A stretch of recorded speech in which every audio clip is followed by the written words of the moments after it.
Have I done that? Oh no.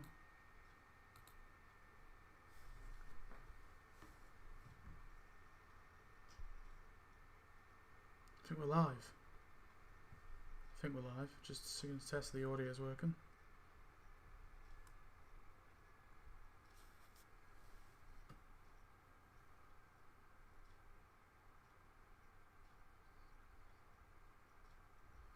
I think it is working. I'm just gonna... Sorry about this. There we go. Right, we are in. We are starting.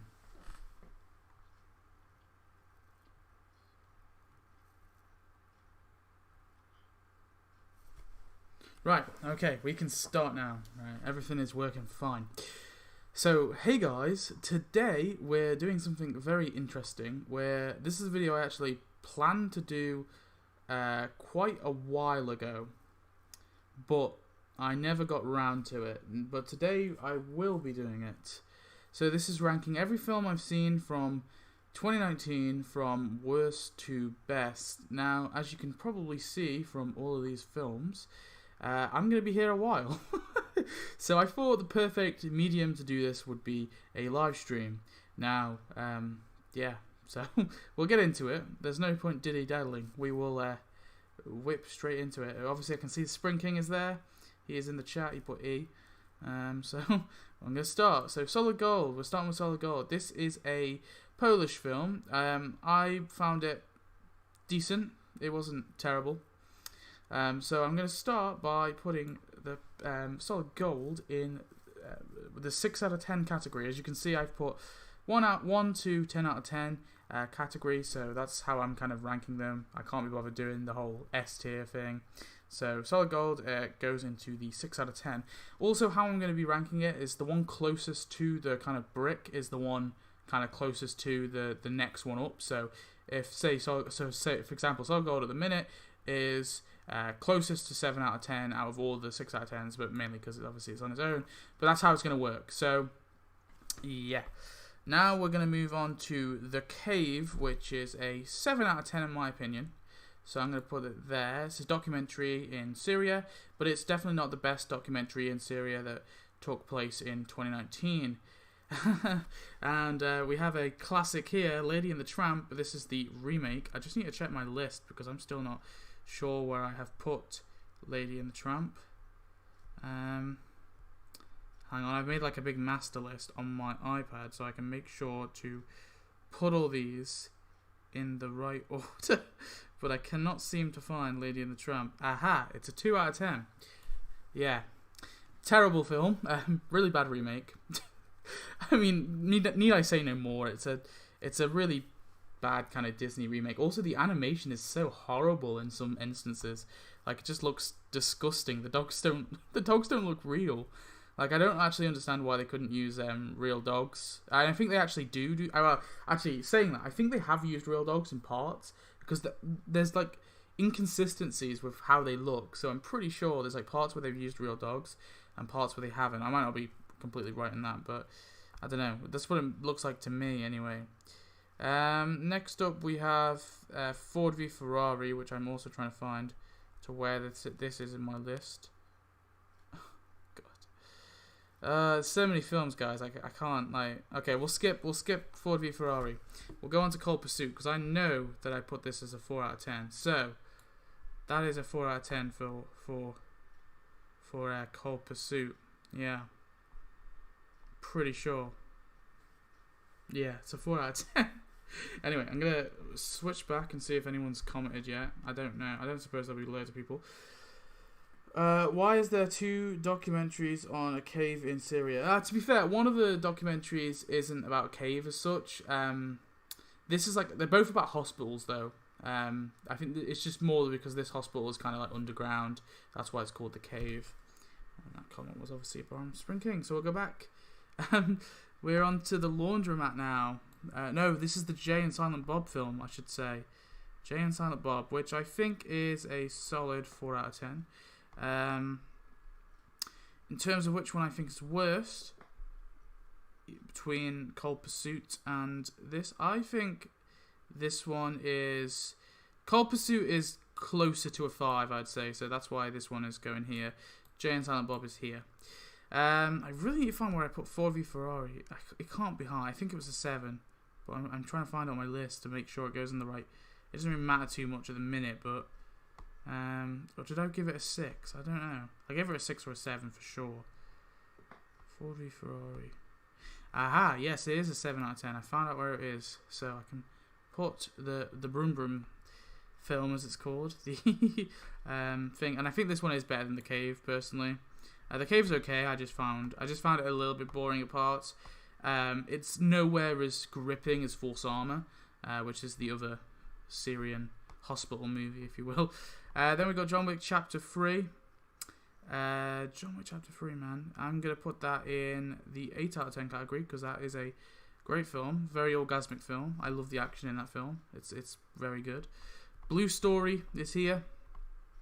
This is a British film. Now, this kind of was quite controversial, this film. It's about, like, gangs in London. Like, two friends who eventually end up in 2 kind of separate gangs. And it was quite controversial, I would say. There was a lot of, like, violence that happened because of the film. And as a result, the film was actually pulled from cinemas. But in terms of where I'm going to put it, I didn't think it was particularly that great. It's a very low budget film, so I'm taking that in mind, because I don't want to, like, kind of, you know, I guess I don't want to shit on a film for having a kind of small budget. But I would put it above Jay and Silent Bob, but below Cold Pursuit, or Cold Fursuit as I called it. So yeah, I think that's a fair place for it. We have the Hidden Life here. I think I gave this a 6 out of 10. I think this is a Hidden Life. Yeah, Hidden Life. This was, of course, I think it's Austrian. It's a kind of World War II film. I do not remember this. I saw this one a while ago. My memory of this film is kind of gone. But there was a lot of really nice visuals in this film. That's one thing I definitely remember about it. I'm going to give this one a 7 out of 10. But I'm going to be putting it fairly low on the list. Yeah, I think the Cave is literally just above it. So yeah, the Hidden Life is going here. Oh, look at that! We've got Star Wars, everyone's favorite. So I'm giving this one a 5. Look, with this Star Wars film, I feel like a lot of people are obviously gonna have seen this one. With this particular Star Wars film, I don't think it's terrible. I don't think it's great. I think there's good aspects to it, I guess. I mean, there's action scenes I enjoyed, is what I mean. I think the story is bizarre, and it shoots in different directions. But, I mean, honestly, I would say it's probably in terms of the new trilogy of Star Wars, I would say Last Jedi is my least favourite. Force Awakens is my favourite, and this one's in the middle. But honestly, Force Awakens is such a safe film. I'm happy that this one did something, but I don't know. I can understand the argument. If people think it should be lower than a 5, I get that completely. I just find, I've got some enjoyment out of it. So, and there's some cool visuals in the film. So I think, although yes, the story's not great, I agree with you there. I think there's aspects of it which kind of redeem it in some way. And I feel like that one's going to be one of my most controversial points, and maybe the Avengers Endgame one. Maybe some people will be shitting on me for the placing I'm going to put that. Then we have then we have Men in Black International, which is also going to get a 2 out of 10. It's going to be down there with Lady and the Tramp in the terrible pile. And I honestly think the Lady and the Tramp film is better than Men in Black International. Oh, hello. We have the Playmobil film. This is also worse than The Lady and the Tramp. This is a glorified advert. This is what this film is. It's a glorified Argos catalogue. If anyone knows what Argos is, it's like a toy catalogue, or like like general items catalogue in the UK, which you can like order things from.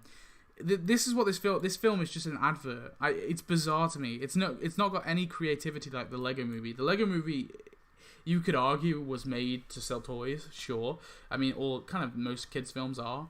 But this one, there was absolutely no creative integrity in this film at all. There was a couple of jokes, and that's why it's not a 1 out of 10, but oh boy, is it close to a 1.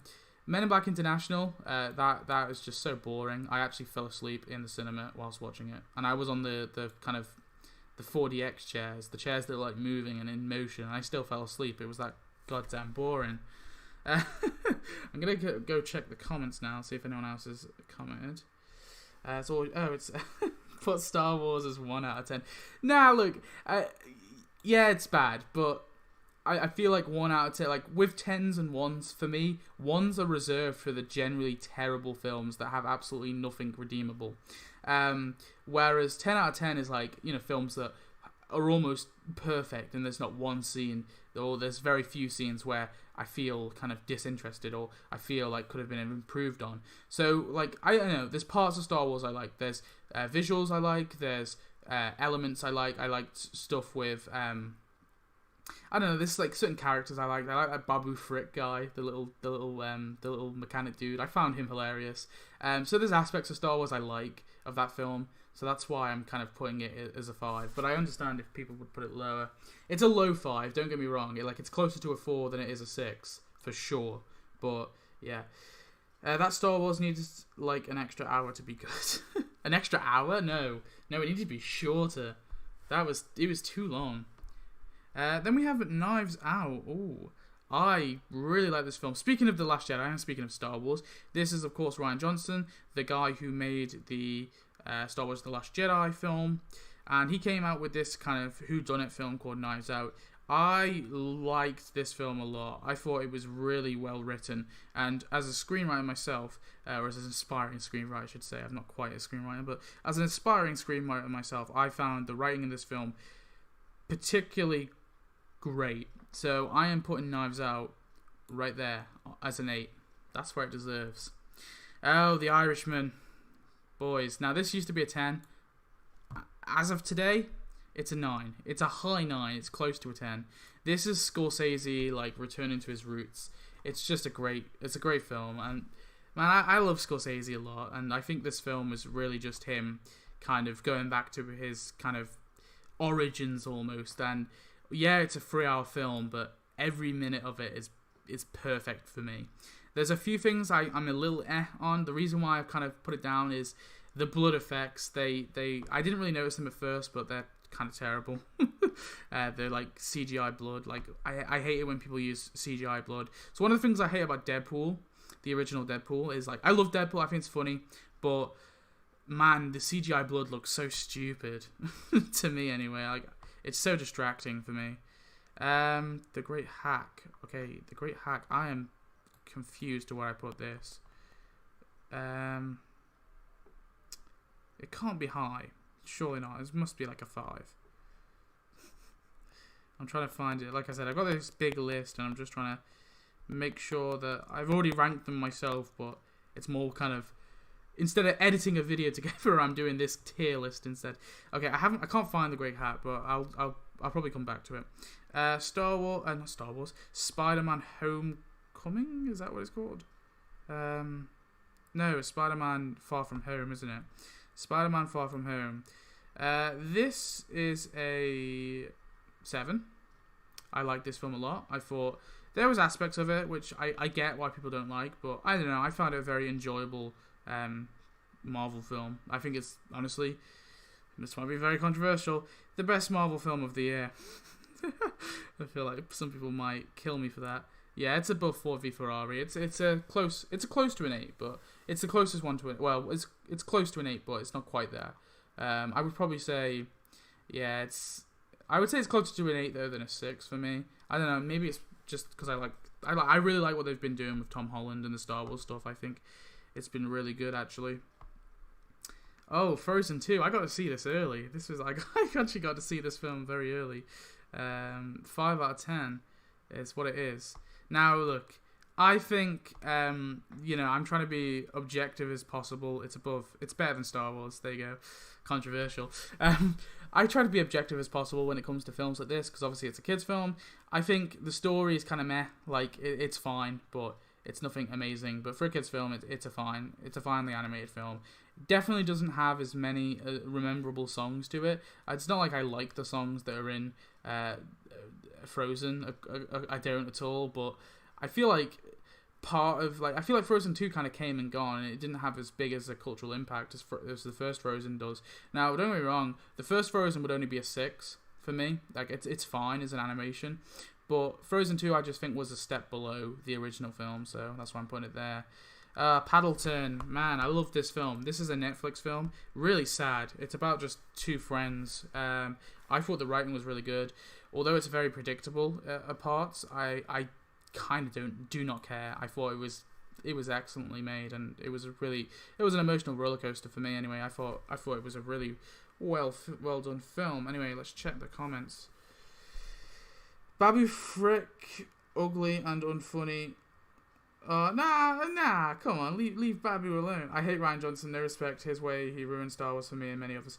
Look, this is the thing with Rian Johnson, right? Rian Johnson did a bad Star Wars film, sure, but Rian Johnson is no way a bad director. He's directed some great films. He directed, like I said, Knives Out was really good. Obviously, he directed, what's it called? Looper, which I don't think is terrible. It's not great, but it's no way a bad film. I'd say it's an average kind of film.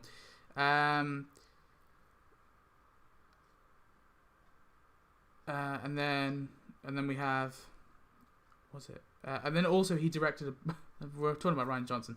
He also directed like some really good episodes of Breaking Bad. Like he directed Ozymandias, which is an episode of Breaking Bad, one of the best Breaking Bad episodes. He directed Fly, which a lot of fans hate, but I think is visually beautiful. So I think Rian Johnson is a great director. I just think Star Wars is not his forte, and I think sci-fi in general is not really his forte. I think he's best writing kind of dramas, set in reality, because he's a twist writer. He likes to have kind of twists, and he likes to kind of subvert expectations. That's kind of his thing. So I just don't think it really worked for Star Wars, and that's why I think Star Wars, didn't really, his Star Wars film didn't really work very well. Spider-Man Far From Home, only a 7, bruh. That's my favorite Marvel film. I mean, it's good. It's got some great visuals, but it's not really a high caliber of writing for me, and I find it predictable at parts. I think some of the acting was a bit at parts. Some of the visuals, the visuals were great. I can't really fault any of the visuals. Like I said, the acting was a little at parts. The kind of story was a bit wishy-washy at parts. I think there was... I'm kind of like... I don't know how I feel about Mysterio's big monologue, because at some parts I think, oh, that fits into his character. He's this like egotistical weirdo. Where he has because he's like having this big monologue about what his evil plan is. But at the same time I'm thinking, wow, that's so on the nose and ridiculous and doesn't make any sense. But I feel like it fits into the comic book character. So I'm like, I don't know where to pick. Like, I don't know what side I'm on, if that's like bad or good. I'm on the fence with his like little monologue he has. Anyway, I need to go back to my list to actually figure out what's next. Brightburn. Oh man, I don't know where I'm gonna put this. I need to look on my list. Brightburn. It's not gonna be high, trust me. Yeah, I'm gonna put this as so Brightburn. So it's kind of evil superhero kind of film, I guess you can call it. Brightburn is going on here, but I'm trying to figure out if it's above Jay and Silent Bob Reboot.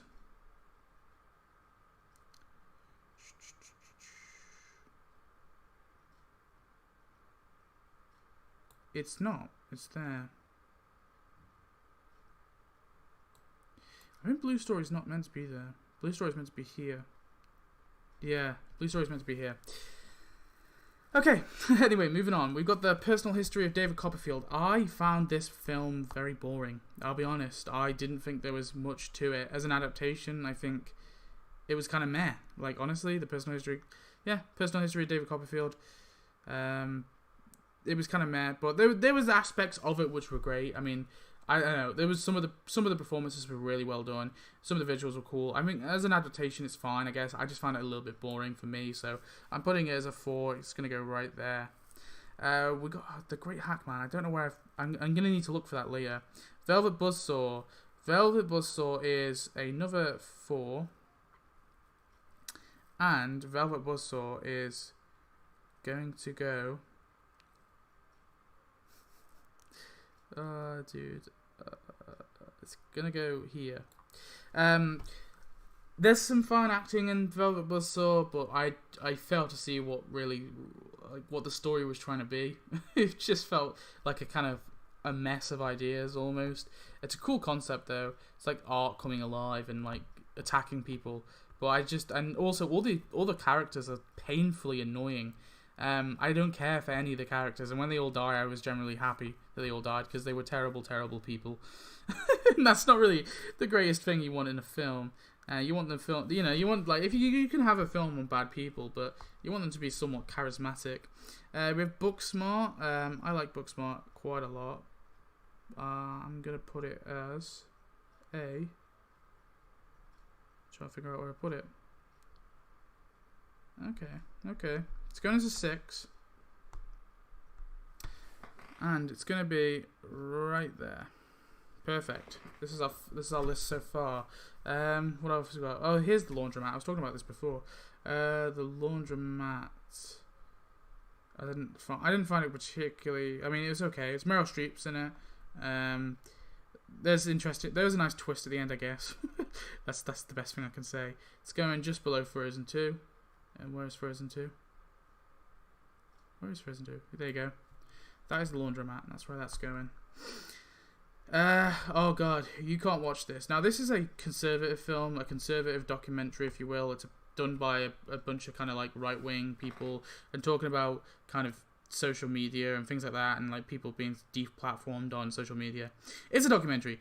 I'm not going to comment on my opinions on all that stuff. I don't want to do that. But as a documentary, I didn't think it was particularly well done. Lots of talking heads, lots of very kind of it just felt like a very cheap documentary, which is what it was, but I thought I'd give it a watch anyway. I don't know, I found it kind of interesting to see. I find it interesting to see what kind of both sides of the argument say about things sometimes, so I like to watch, I like to watch liberal things, I like to watch conservative things. I'm someone who likes to see kind of both sides of the argument. That's kind of, it's just what I do. If I'm bored, I tend to kind of do that. Or certain issues, I like to see both sides of the argument. Anyway, I don't want to talk about that too much. We have The Lion King. This is a low 3. I think the only thing I can somewhat be redeemed for this film is, I guess, the visuals. It's such a I hate it. I hate the fact that they remade the Lion King. And it's not even like they tried to do anything different. It's just a beat-by-beat remake. And the things that they did change were not changed for the good, if you know what I mean. It just made the film kind of worse in a lot of ways. So that's what The Lion King's going there. I don't think anyone cares about that. Queen and Slim, which is here. Yeah, I need to look at this. So this film is it's like a film. It's a film. I guess it's kind of quite relevant for the kind of today's climate. But basically, what happens is two guys, guy and a girl. Obviously, two African American individuals. They go on a Tinder date together, and then a cop kind of pulls them over for no particular reason, and I guess straight to the point, they accidentally shoot the cop, and they're on the run for the rest of the film, and that is probably the best way to sum up the film. I thought it was good, some good moments in there. I liked the kind of twist on the Bonnie and Clyde kind of story. I found that quite interesting. But I think it's going as a low 7. It was okay, like I said, but I think it definitely could have been improved upon. There was aspects I found a bit cringy, and aspects which I found very unrealistic as well. Then we have the this one here. What's it called? Pet Cemetery. Oh god. This is a 3. It goes just above The Lion King. And it goes above You Can't Watch This. There you go. It's a high. It's not a high 3, but it's up there. Then we have, it's better than these two anyway. Then we have Yesterday. This is a Beatles kind of film. Basically, this guy here on the left, he has an accident, and when he wakes up from his accident, the Beatles, like no one remembers the Beatles, so he starts basically singing the Beatles songs. I find it was an okay kind of rom-com, I guess. My biggest issue with it is that the ending, and it just feels like so anticlimactic. Like I just found it so boring at parts as well. Like, it was mainly because the anticlimactic ending. It didn't feel like I didn't understand what the film was trying to say. There wasn't much of a theme or a message for me anyway, or at least it was very jumbled. I'm trying to figure out where I'm gonna put this. I think this is like a 5 or a 6, surely. I think I couldn't have given it more than a 6. I know I gave it a 5, so it's gonna go 5. It's fairly high. I think it's here. There you go. I can always sort these things out later. I might just I might just put them on the list and then I'll sort it out later at the end of the video. That might actually be a better way of kind of doing this video. Fire, really great documentary. Slapping that right there. This is a really great documentary. No, I don't think I'm slapping it right there. I think I'm slapping it here. Aladdin. This is in a similar ballpark to The Lion King, but in some aspects this one is worse. The costume design in this film is some of the worst I have ever seen. It's bizarre to me. So I think Lady and the Tramp is actually better than Aladdin.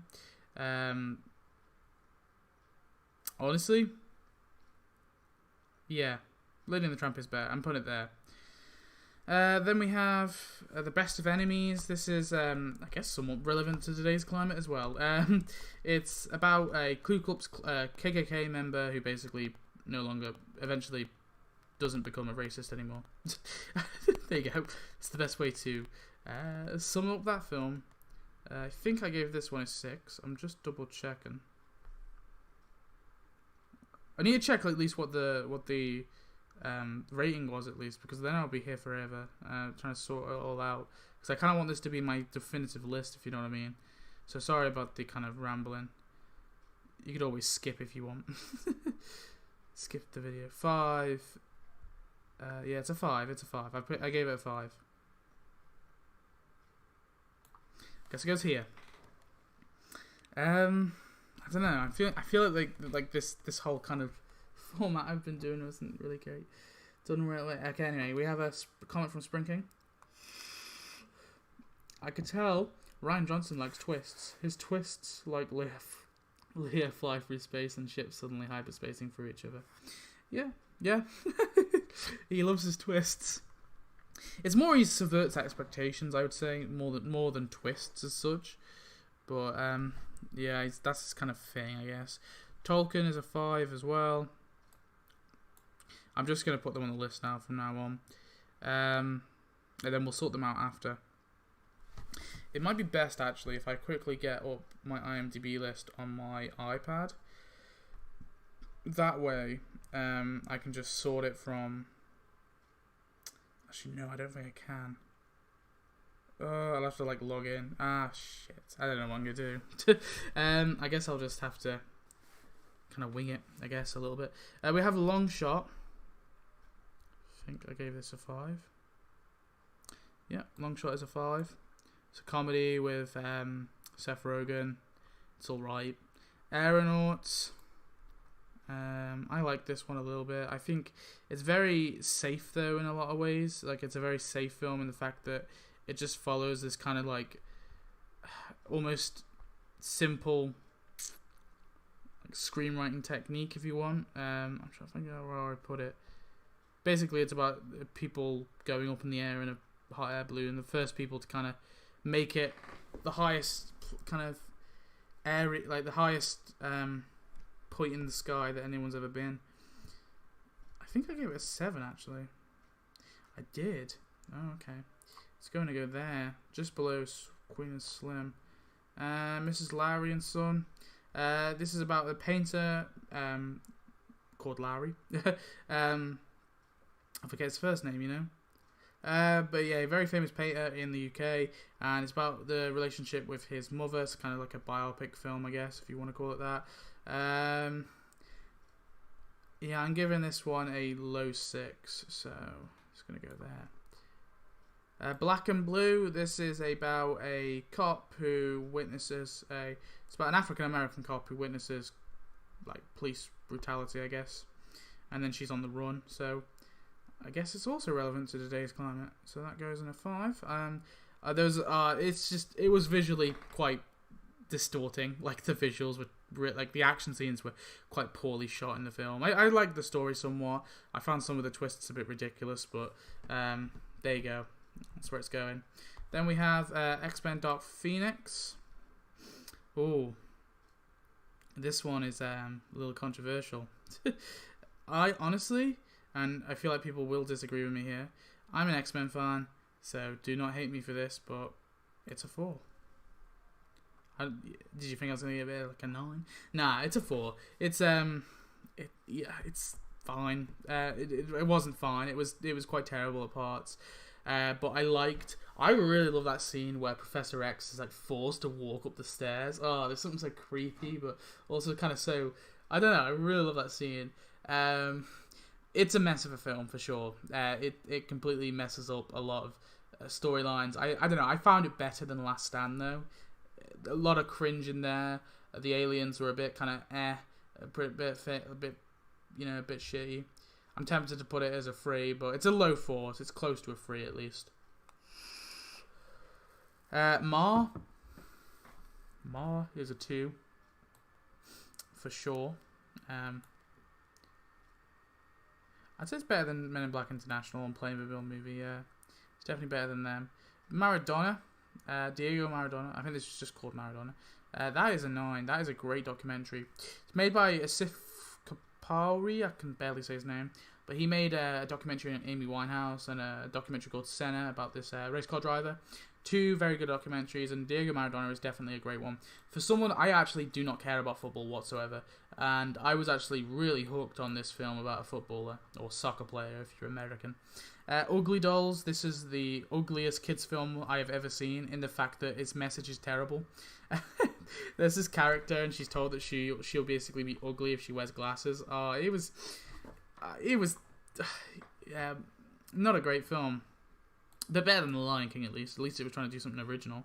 Be a rip-off of Toy Story somewhat. I don't know. I kind of think the argument that it's a rip-off of Toy Story is a bit...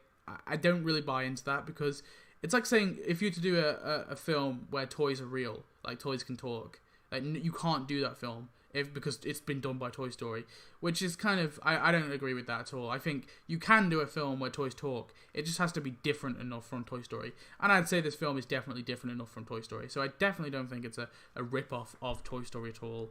I do not buy into that. I shouldn't have said it, but I was saying it as a joke mainly. But yeah. Good Boys. This is a 3 out of 10. I found this a very lackluster comedy. I expected it. It's a Seth Rogen comedy. I was expecting it to be hilarious, but it looked quite funny from the trailer, but it was kind of crap. Sorry. The Hustle. Oh, this is a Rebel Wilson film. Not Rebel Wilson's finest film at all. She's not really known for great films anyway, I guess, but I would put it... It's better than Aladdin. Oh, here we go. We got to Avengers Endgame. This is going to be the one I'm going to get some slack for, I guess. Like I said, I think it's not as good as Star Wars. Not as good as Spider-Man, not Star Wars. It's not as good as Spider-Man. Yeah, I honestly didn't think it was that. I honestly don't think it was as... I just think Star Wars was a better film, is what I'm trying to say. But I think it goes here. So, in between the cave.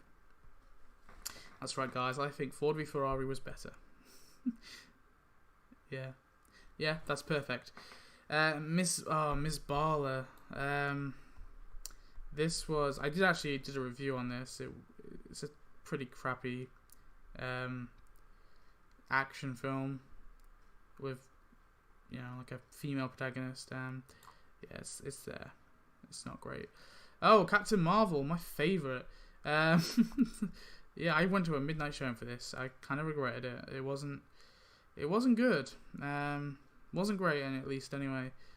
I'm trying to think where I gave this. I think I gave it a 3, but I'm just double checking.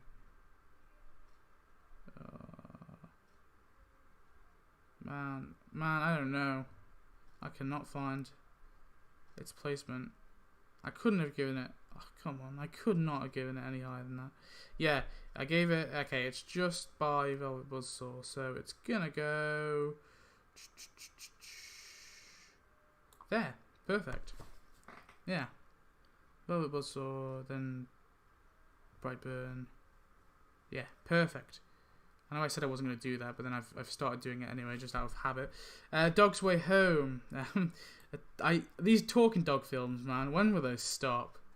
They are insufferable in a lot of sense. Dog's Way Home. I liked some of the things, I guess I don't know. There was parts of it I'm guilty of saying I actually liked. Not like I'm saying it's great, but I don't know. I could see like a kid. I could see myself as a child liking this a lot. So I don't know. As much as I kind of hate these sort of films, I think A Dog's Way Home goes here.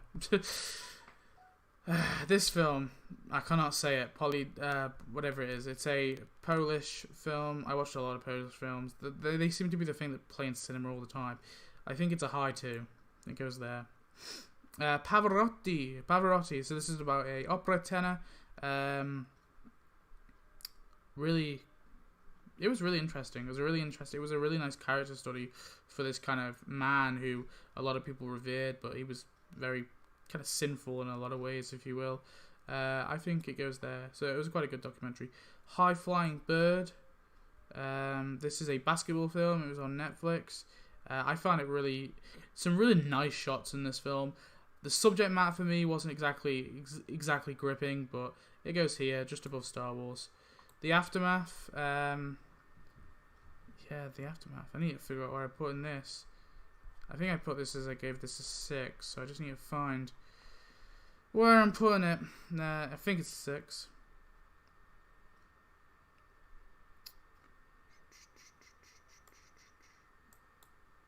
Oops. Well, it's gone away now. Who cares? We'll find it later. And now we have Justice League. But I'm just going to quickly check on comments again. Good Boys 7 or 8? Really? Bro, Good Boys is great. Nah. Good Boys was not great. It was such... people say this comedy is subjective, but it just wasn't that funny for me. I just found it very childlike humor. I guess there are not a lot of... Yeah, there isn't really very many film fans. Hustle, nah. Yo, I gave Hustle a 2. Come on, man. I gave it a 2. Of course I don't like it. Captain Marvel 4? Yeah? Do you not agree? And then obviously Julian Verse said, I guess not a lot of film fans. Yeah, there isn't really a lot of film fans on my channel. I don't really blame people. But I like to do this. I don't know. I'm more doing this just for fun, just to entertain myself more than I'm doing it to like get tons of views. You know, like I said, I just kind of want to do this for fun. I need to find if there's a better way for me to kind of like find all these lists. I'm just trying to find like an app or something on my iPad which I can I don't know, like find. Actually, if I add it to notes, maybe new note, create a new note, save. Because I think you can search on notes, can't you?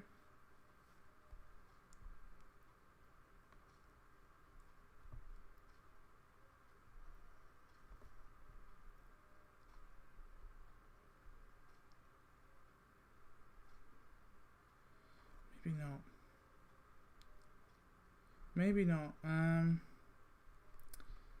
got it as like a PDF. I'm just trying to find like the best way to kind of search for things.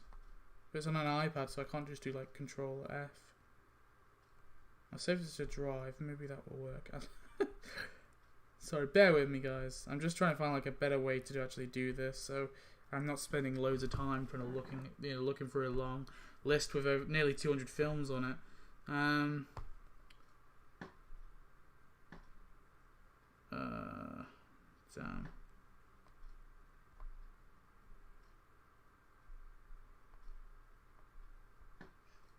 Well, at least I know where this is.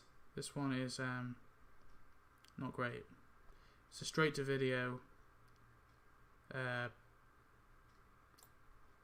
superhero animation film. It was terrible. I thought the animation was very outdated as well. I know it's a straight to video, so obviously it's not got a big budget, but I don't know, it was such shoddy animation. We obviously have Lego Movie 2, which I actually really like. The Lego Movie 2. A lot of people said it was kind of crappy, but man, I liked it. 7. Crazy, aren't I? I need to figure out a better way to do this. Where am I putting this?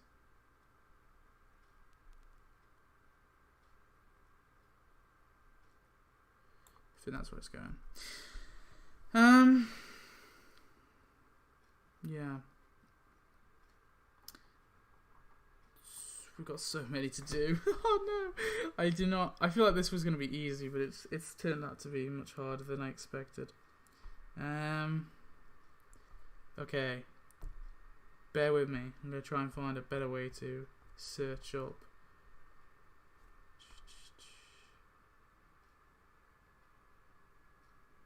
Save to files, maybe.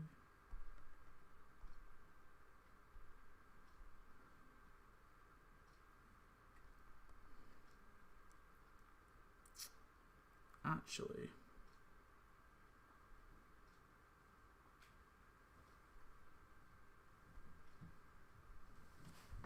how to control F on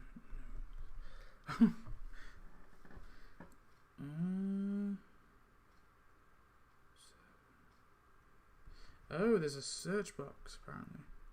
This might be helpful then.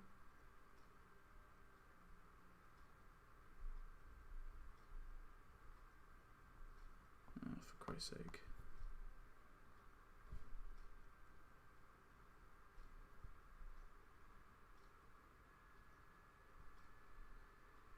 So, oh no.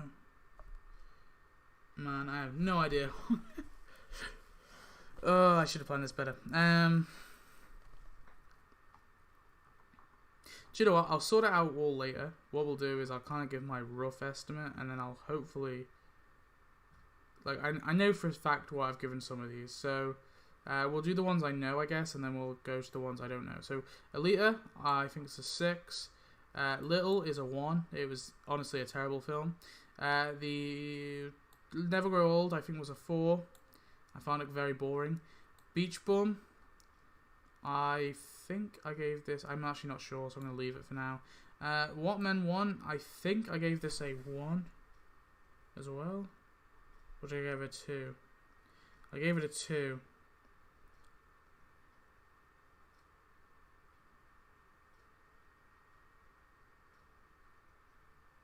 Yeah, it's there.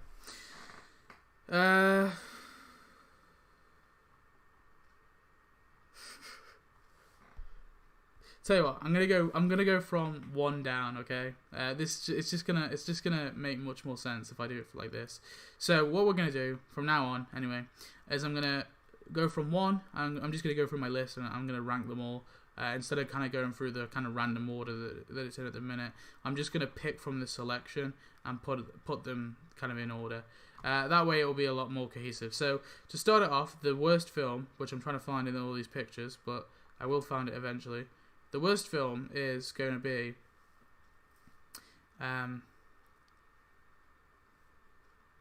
if I find it.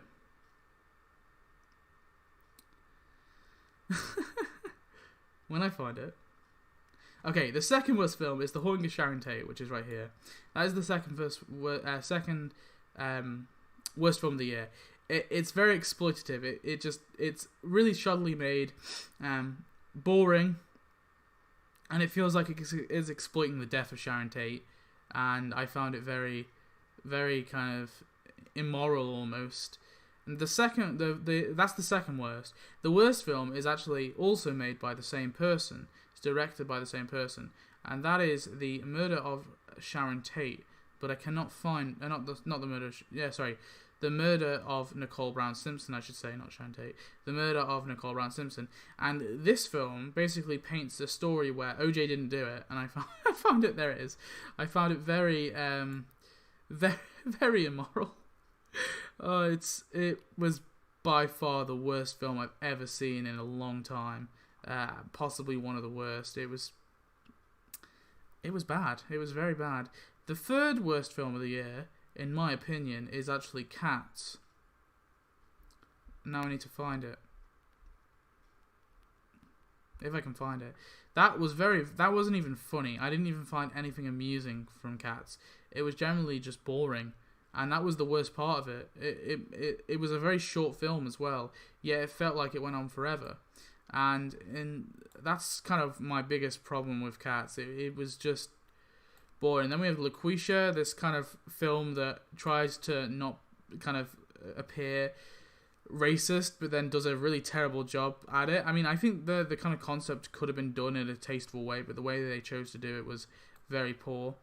Basically, it's about this guy putting on the voice of a black woman, and he's a radio host. It was very bad. And then we have The Fanatic, John Travolta film. It was hilarious in some respect, but I think it was so bad at points that I just can't even be ironic. I can't even give it an ironic rating. That's kind of why Ma has got 2. Ma is funny. It was terrible, but it's kind of so terrible it's funny in some ways. But I don't even think The Fanatic can get that props. I mean, it's not the worst film of the year, so I mean that's the props it's getting. The next worst film of the year is actually The Queen's Corgi, if I could find it. This is an animated film which ends with a great scene where the antagonist of the film gets raped. Very, very tasteful. If I can find it. I mean, like, it's a male dog getting abused by a female dog, but like, I don't know. If it was like the reverse, there would be a bit of outroll for it, and it's a kids' film. And there was all these like political things, like Donald Trump's in the film, and the Queen and Donald Trump's in it, and it felt so inappropriate. Like, it's a kids' film. Like, why is there political messages and these kind of like commentaries, and it's not even subtle. It's not even like a kind of wink to the adults in the film. It was just blatant, kind of political messaging in a child's film. It just felt really uncomfortable. Not uncomfortable, just really inappropriate at least. And I can't find it. I swear to God I saw it before, but maybe I didn't. Maybe I'm wrong. Oh, there it is. I'm terrible at like finding things. Anyway, moving on. The next worst film is Black Christmas, which is right there. I found that one quickly.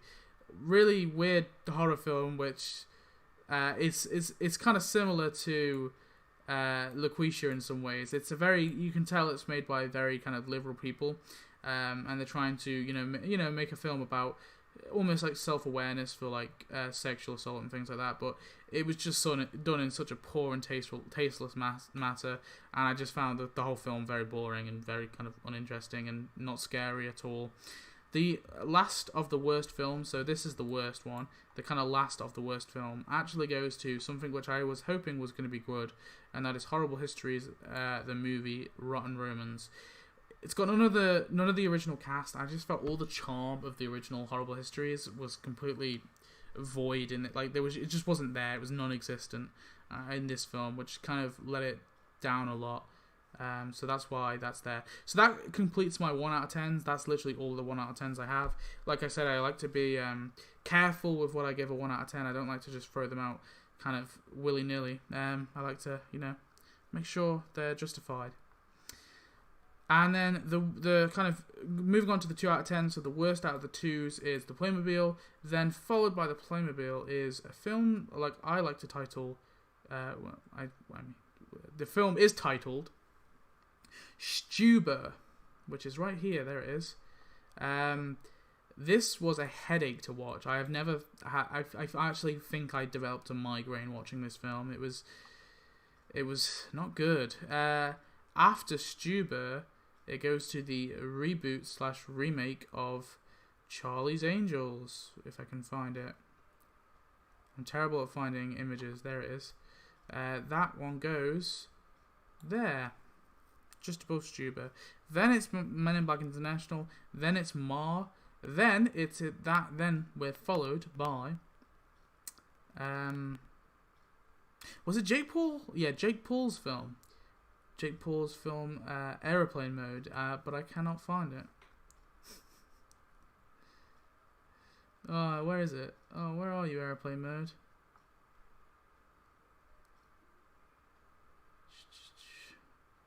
There is a chance I've missed an image out. I feel like there it is.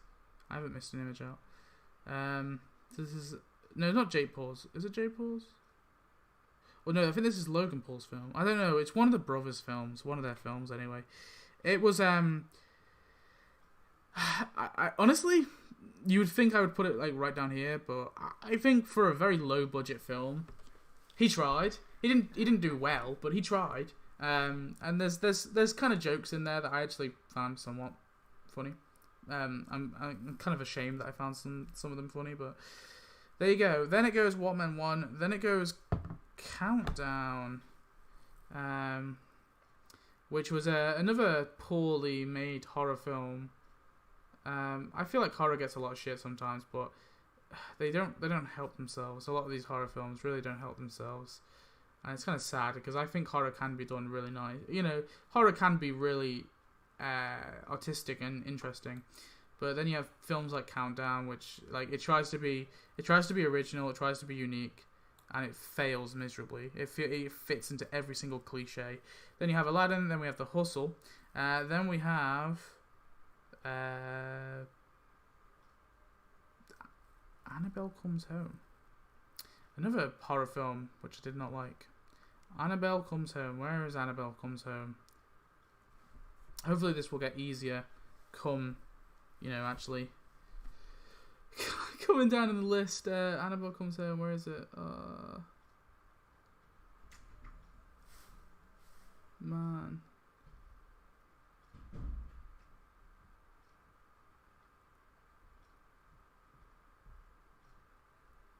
There it is. Oh, yeah, I'm blind, I really am.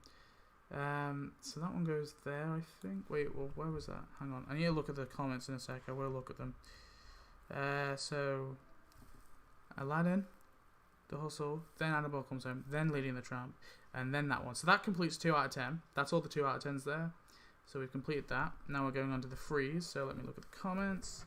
I'm back. Cats was awful. I watched it with some friends because we thought it would be so bad. It was good, but it was just boring. That is so true. I honestly, I went to the cinema thinking this is going to be hilarious, and it was just boring.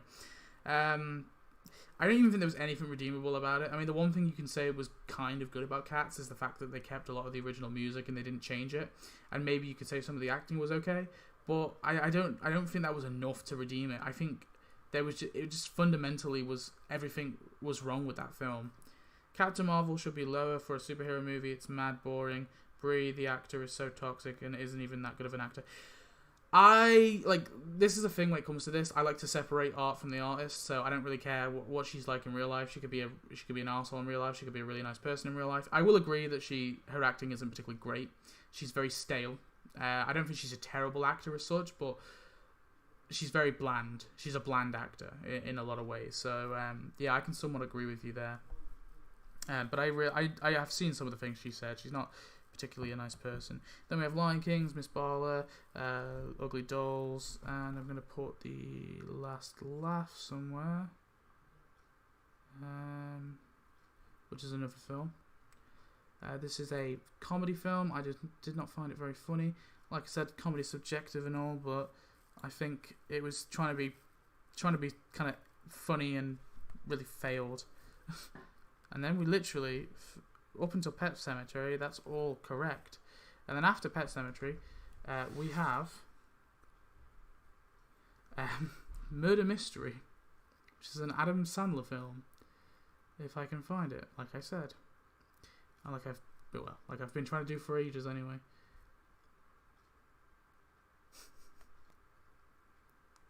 Murder mystery, murder mystery, murder mystery, murder mystery.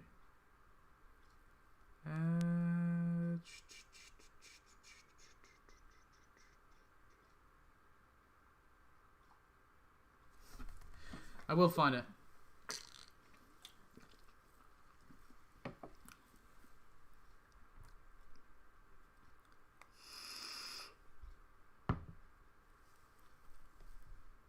There it is. So that one goes right above Pet Sematary. And then after that we have Fractured. It's mostly most of this like picture thing is just trying to remember what the poster looks like. Like I forget, but and then like the text is quite small, so I can't really see it. Fractured is next. Man, like these are films. It doesn't help as well that these are films that I really haven't watched in a while, or at least I watched once and I barely remember. There it is. Fractured goes above Murder Mystery. Very predictable, kind of like I like the film was like I knew what was going to happen from the very first moment. Like I predicted the whole thing, and like it was like my thoughts were coming onto screen. It was quite painful. Obviously, Murder Mystery is an Adam Sandler film. I watched it actually after Uncut Gems because I thought Uncut Gems was really good, and I was like, maybe Adam Sandler isn't so bad anymore. And then I watched Murder Mystery, and I was like, okay, no, he is. He's still bad. Fractured. Then we've got a Michael Bay film titled Six Underground. And I was hoping by the time I said that I could find it. It's there. Of course, starring Ryan Reynolds, the guy who plays Deadpool. But it was very, very awful. It was like ear rape for 2 hours. There you go. Secret Life of Pets 2 is next. Film all over the place. It felt like it was several short films in one, and it didn't really feel cohesive in any way. I mean, it wasn't exactly offensive or anything. You know, it wasn't a bad film it wasn't like a moral or anything. It was just a very, very kind of distasteful and bland and almost factory produced animated film, and that's why it's going there once I can find it. It's kind of got like a city layout. I can somewhat picture I think I've passed it. Not there. It's there. Wait, no, it's not there. It's not that. It's that. There is it. So that's going just above that.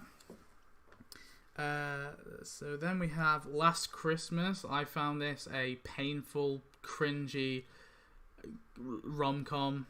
Honestly, it's got Emilia Clarke from Game of Thrones in it, but it was just so cringy, and the twist at the end was so goddamn predictable, and it was like I think it's like Paul Feig or Paul. He also it's the same guy who made the Ghostbusters remake. He made this film, but it's like he listened to the song Last Christmas and was like, "Oh, that's an idea. That's a film right there."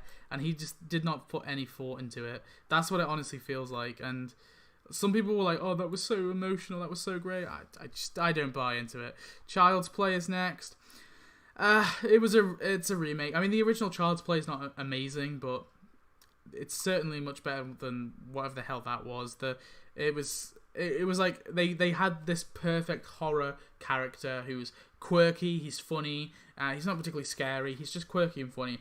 And they were like, okay, we're gonna remake this horror character. What should we do? I know, we'll make the character a robot and remove all of his personality. And it's like that was like the one thing that was good about Chucky, and you killed it.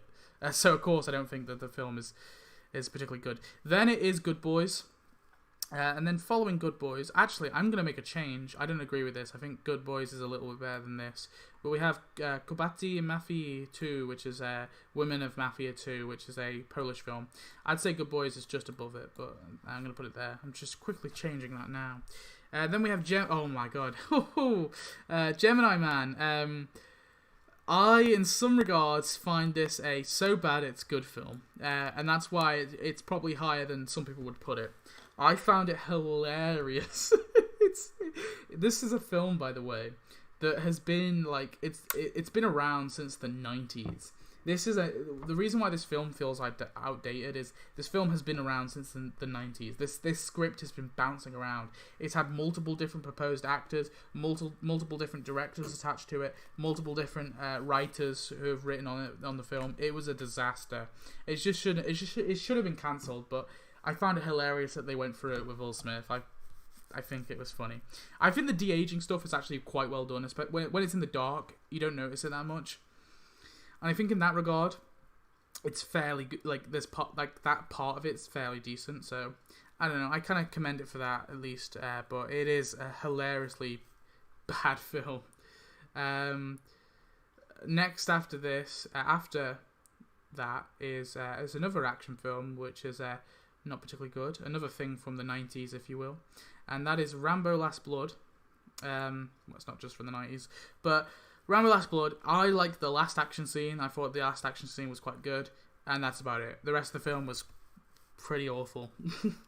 Like there was one scene I liked, and that was the climax of the film. That's all I have to say really about that. Next is The Informer. I don't know. I found this quite a bit of a boring kind of action film. I don't know. I barely remember anything about it, to be honest with you. So I can't really comment much about it, but that was the rating I gave it at the time, so I'm going to go with my past self and agree. Next is Jumanji. Wait, no, it's not Jumanji. I'm getting confused. Next up is Hobbs and Shaw. This is probably the most ridiculous Fast and Furious film I've ever seen. Considering that the franchise starts about it starts pretty much about the franchise is about illegal drag racing, right?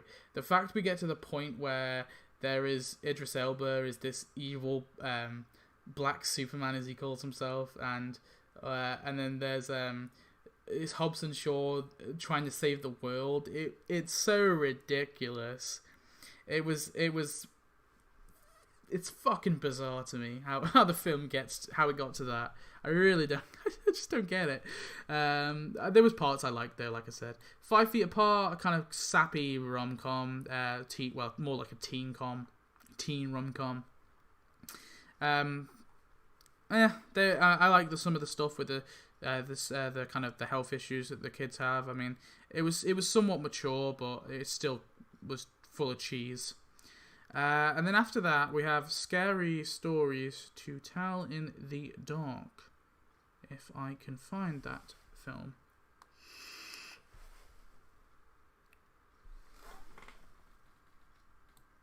Is that it? I think that's it. I can't actually tell. I can't read it. I think that's it. So yeah, that completes my 3 out of 10. I'm going to now look at the YouTube comments, see what people are putting. No one's put anything, it appears. That's okay. Okay, we'll continue then. Next up on the list is Crawl. So Crawl is here. Then I'm going to be putting Paris Is Us. Crawl was a crocodile film or alligator film, whatever the hell it was. It was, I don't know. There was interesting aspects, I guess. Paris Is Us, very egotistical. It was trying to be this kind of artsy film, but I just found it dumb. I don't mind like art house films at all. I think some of them can be very good, but that one in particular was not. Close. I don't even know if I remember that. I honestly don't even remember Close. Where's Close? Oh wait, no. Oh, this is hilarious because the word I put on IMDb, like my kind of word to sum up Close, was forgettable. I'm pretty sure. So it's very funny that I completely forgot what Close was. This was an action film on Netflix. It was boring. For sure. Dumbo is next. Dumbo, I think, was the best out of all the Disney live-action remakes, only because at least it did something different. I still don't think it was particularly good. I thought it was kind of bad actually, but at least it tried to do something different and it didn't fail completely. Hellboy is next. I don't know.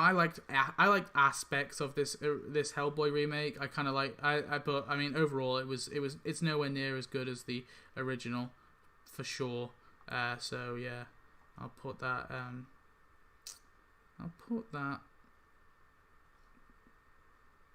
just above Dumbo. The Curse of Lalandra, the kind of very crappy horror film. I don't know. There was fun. There was like one scene near the end which I thought was fairly well done, but it has like stupid kids. I hate when kids are just dumb in films, because kids can be dumb, sure, but they're not like brain dead, which is how like this film portrays the little girl in it. If I can find The Curse of Lalandra, that is. But yeah, I didn't think it was particularly great. I think this whole kind of franchise of Annabelle and obviously Annabelle and the Conjuring franchises, I guess is what you call it. I just find the whole thing very, very crap. Yeah, so it's just above Hellboy. Then we have Late Night. Very mediocre comedy. That's all I have to say about that one. Then we have Anna. I found this interesting for what they were going for, because there was some good, like, there was some potential twists that I thought could have been really well done. I just think it was a very mediocre action film. The Prodigy, similar things here, I guess. There was interesting aspects of The Prodigy, but it's all been done before. It's like horror things that have been done before, and that's why I wouldn't particularly put it any higher than a 4. Terminator Dark Fate. Oh, this is an interesting one. I mean, look, there was some fun things in this film, I guess. There was some things I enjoyed, for sure. I don't think it was nearly as bad as some people were making it out to be, but it certainly isn't great. So that's where that one goes. We've obviously already got X-Men Dark Phoenix, so that one goes there. And then the Addams Family is after that. We're getting through this, though. This was a much better strategy. Although I have to find... I hate how the tier list orders everything. That was really annoying. I thought it was going to order it in... Because I downloaded all the files in order, and I also renamed all the files, so they would hopefully be in a particular order, but it seems to have put them in a random order, and that has kind of annoyed me a little bit, but we shall carry on. So that one's just above Terminator Dark Fate. A very poor kind of animated film, really. I haven't really watched much of the original Addams Family, but yeah, didn't think it was particularly that great, that one. Next up is Zombieland Double Tap. I'm not a massive fan of the original Zombieland. It's fine. The Zombieland Double Tap just feels so lazy. It's such a lazy sequel. Like, the jokes... It feels like none of the characters have changed. There's a 10-year period in between the last film. Like, they acknowledge that there's been 10 years, yet none of the characters have changed. All the side characters they add on are terrible. The one good thing about this film, the best scene in this film is the Bill Murray scene at the end. Even though it's a bit cringy, I don't know. I kind of liked it. It was fun fan service. Honestly, I thought the zombie, like, it was just uncreative conflict, and it felt like it was trying to piggyback off the first one. I just found the whole thing very, very painstakingly annoying, and also the fact that the conflict where obviously Jesse Eisenberg proposes to what's her name, and then she like runs off. That's her solution. Well, she runs after her sister. I don't know. The whole conflict I just found was very forced. A lot of the character motivation wasn't very good. It's just I guess that's my opinion on it. I've got a loading. Double Tap should get extra points for a Simpsons reference. Nah, dude, nah. That was uncreative as well. Oh, we're gonna call the zombie a Homer. Oh, that's funny.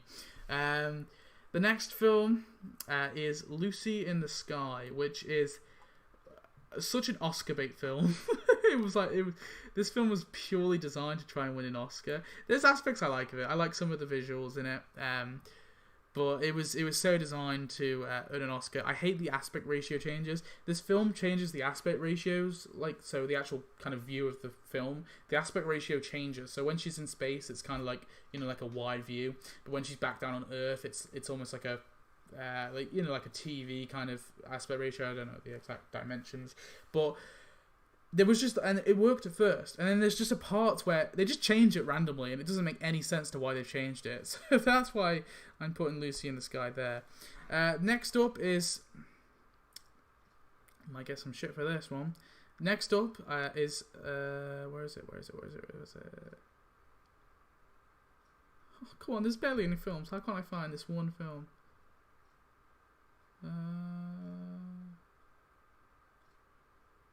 There it is. Next up is Pokemon Detective Pikachu. That's right, it's getting a 4 right above Lucy in the Sky. Look, I know that some people love this film.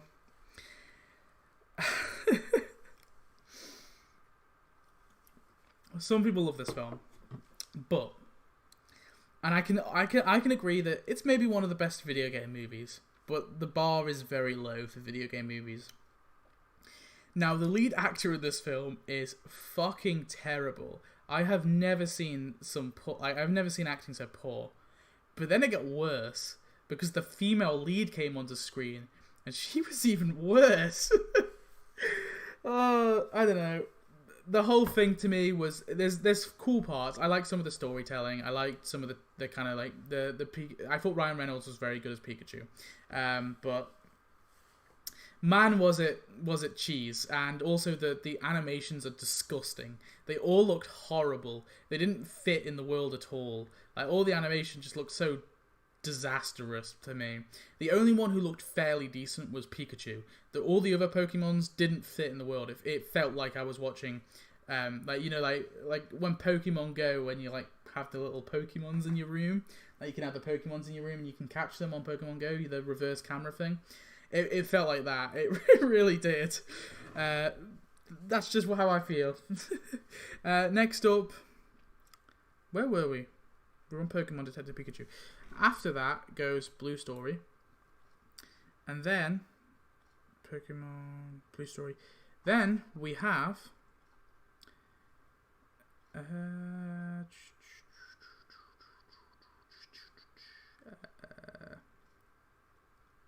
it's gonna get easier, surely. I found it. Then we have It Chapter 2. So It Chapter 2 goes here. A very big letdown to the original film, for sure. It was a very poor sequel. It was way too long. It followed threads that didn't even matter. Like, what was the point of the whole storyline with the kind of bully character who was in a mental institution? There's absolutely no point to that storyline. It didn't actually have an effect on the film. I don't know. It felt like there was the same ending, the same way they defeated it in the first film. It felt like they just repeated it. A lot of jump scares, which I felt were very cheap. Honestly, overall, I thought the film was very lackluster for a horror film. I mean, it's nowhere near as good as the original. I thought the very first one, obviously Chapter 1, I guess you can call it. Chapter 1 had some really great moments in it, whereas I think this one was just boring. Not boring, but it was too long. So yeah, it was boring in some degree, but I don't know. I just found it very kind of meh. Midway is next. A boring-ish. There's aspects I liked, I guess, but a boring-ish kind of Pearl Harbor story.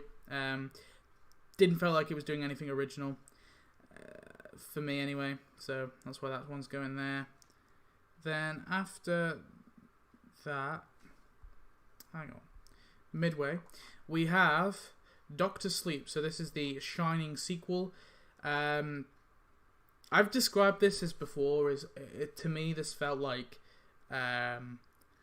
Stephen King digging up Stanley Kubrick's grave and just molesting his corpse. That's how I've described this film before, because it really does feel disrespectful to Stanley Kubrick as a director. Now, Stephen King notoriously does not like the Shining film, The Shining film is not it's not the best film ever made, but it's certainly a good film.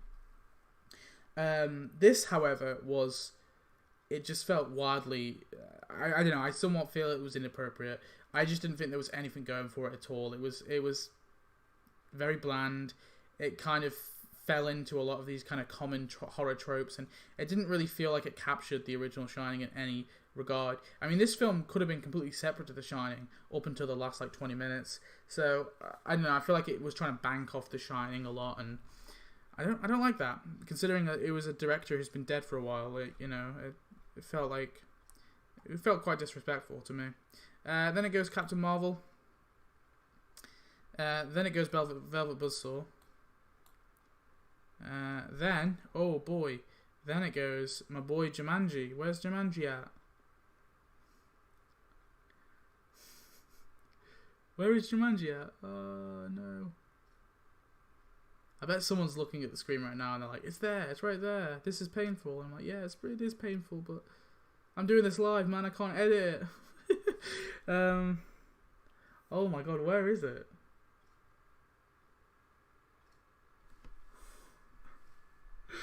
Oh no.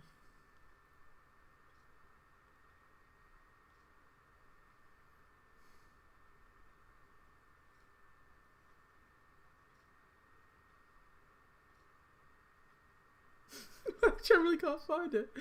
Well, oh no. Where is it?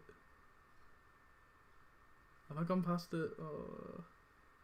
There it is. Oh, God's sake. I don't know how I didn't find that. I will stand by this. Jumanji is great. It's like such terrible comedy. Like it's almost like a so bad it's good for me. And that's why I'm placing this fairly high for what it is. It's still going in the fours, obviously.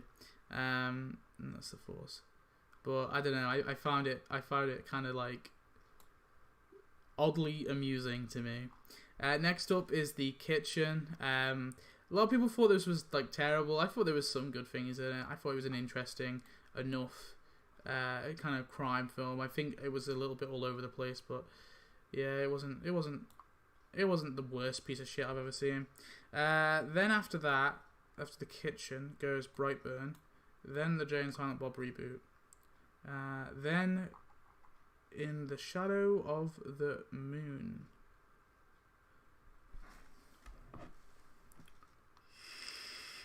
Which is here.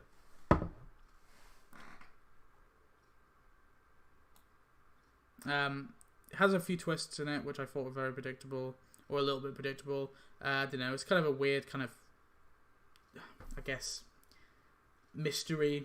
It's like a time-traveling kind of film as well. It jumped genres a lot, and I think it would have benefited if they foreshadowed a lot of the stuff early on. I don't know, the foreshadowing wasn't too... I don't know. I mean, maybe that would have actually made it worse. Who knows? I just didn't find it was particularly that great. Then it goes Never Grow Old. Found it a little bit boring. Then it goes Personal History, and then it goes Cold Pursuit. So that concludes my 4 out of 10s. Yeah. So now we're on to 6 out of 10s. No, 5 out of 10s, sorry. Just want to check the comments. It's right there. Yeah. No tapped out update today. Yeah, that is true. There hasn't been a tapped out update. That's partially why I'm doing this. Also, I just kind of wanted to get this out of the way. Also, I'm bored as hell, so who cares? I'm just going to ramble on for a bit. Yeah, so we'll do the 5 out of 10s now. And then, I don't know, maybe we can discuss it. So, out of the worst of the 5 out of 10s for me is Shaft, for sure. I liked aspects of this. I liked the kind of generation thing where it's like 3 generations working together. The finale was kind of cool, I guess. Some of the lines, some of the dialogue was quite funny, but yeah, overall it was quite a mediocre action film.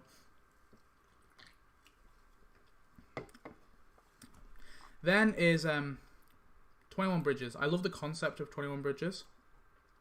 And I loved how violent and gritty it was, and it wasn't very apologetic for some of the things that the characters did. And in some regards, I found it quite brave.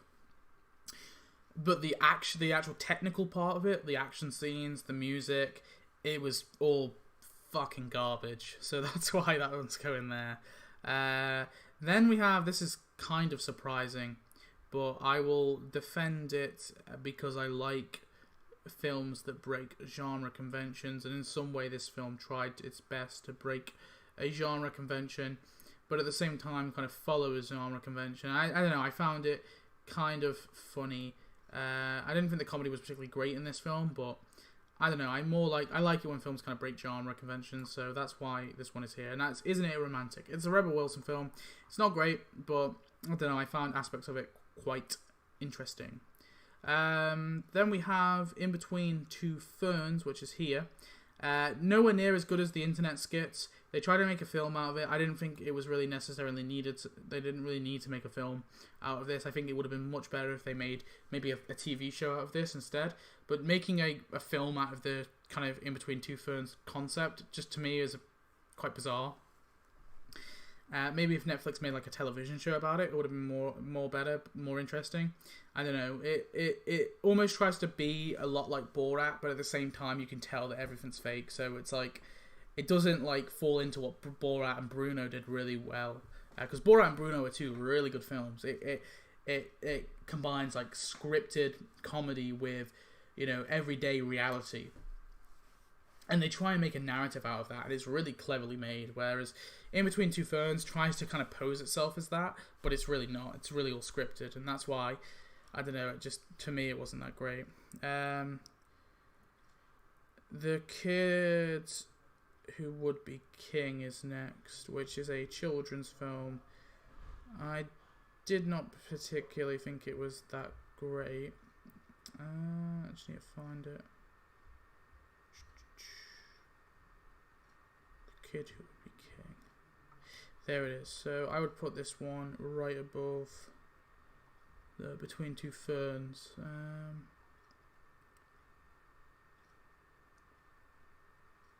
Where am I? I've lost my place. It's here.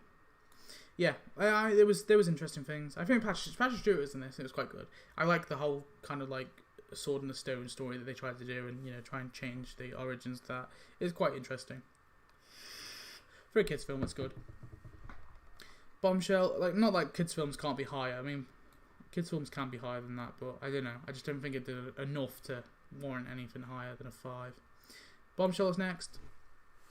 Look, I understand what it was trying to do. It's obviously a real-life story. I think it might have been beneficial if they waited a long time to actually make this film. Considering it's from events very recently that happened, it was a bit weird. The makeup and hairstyling in this film, though, is great. That's the one thing I'll give it.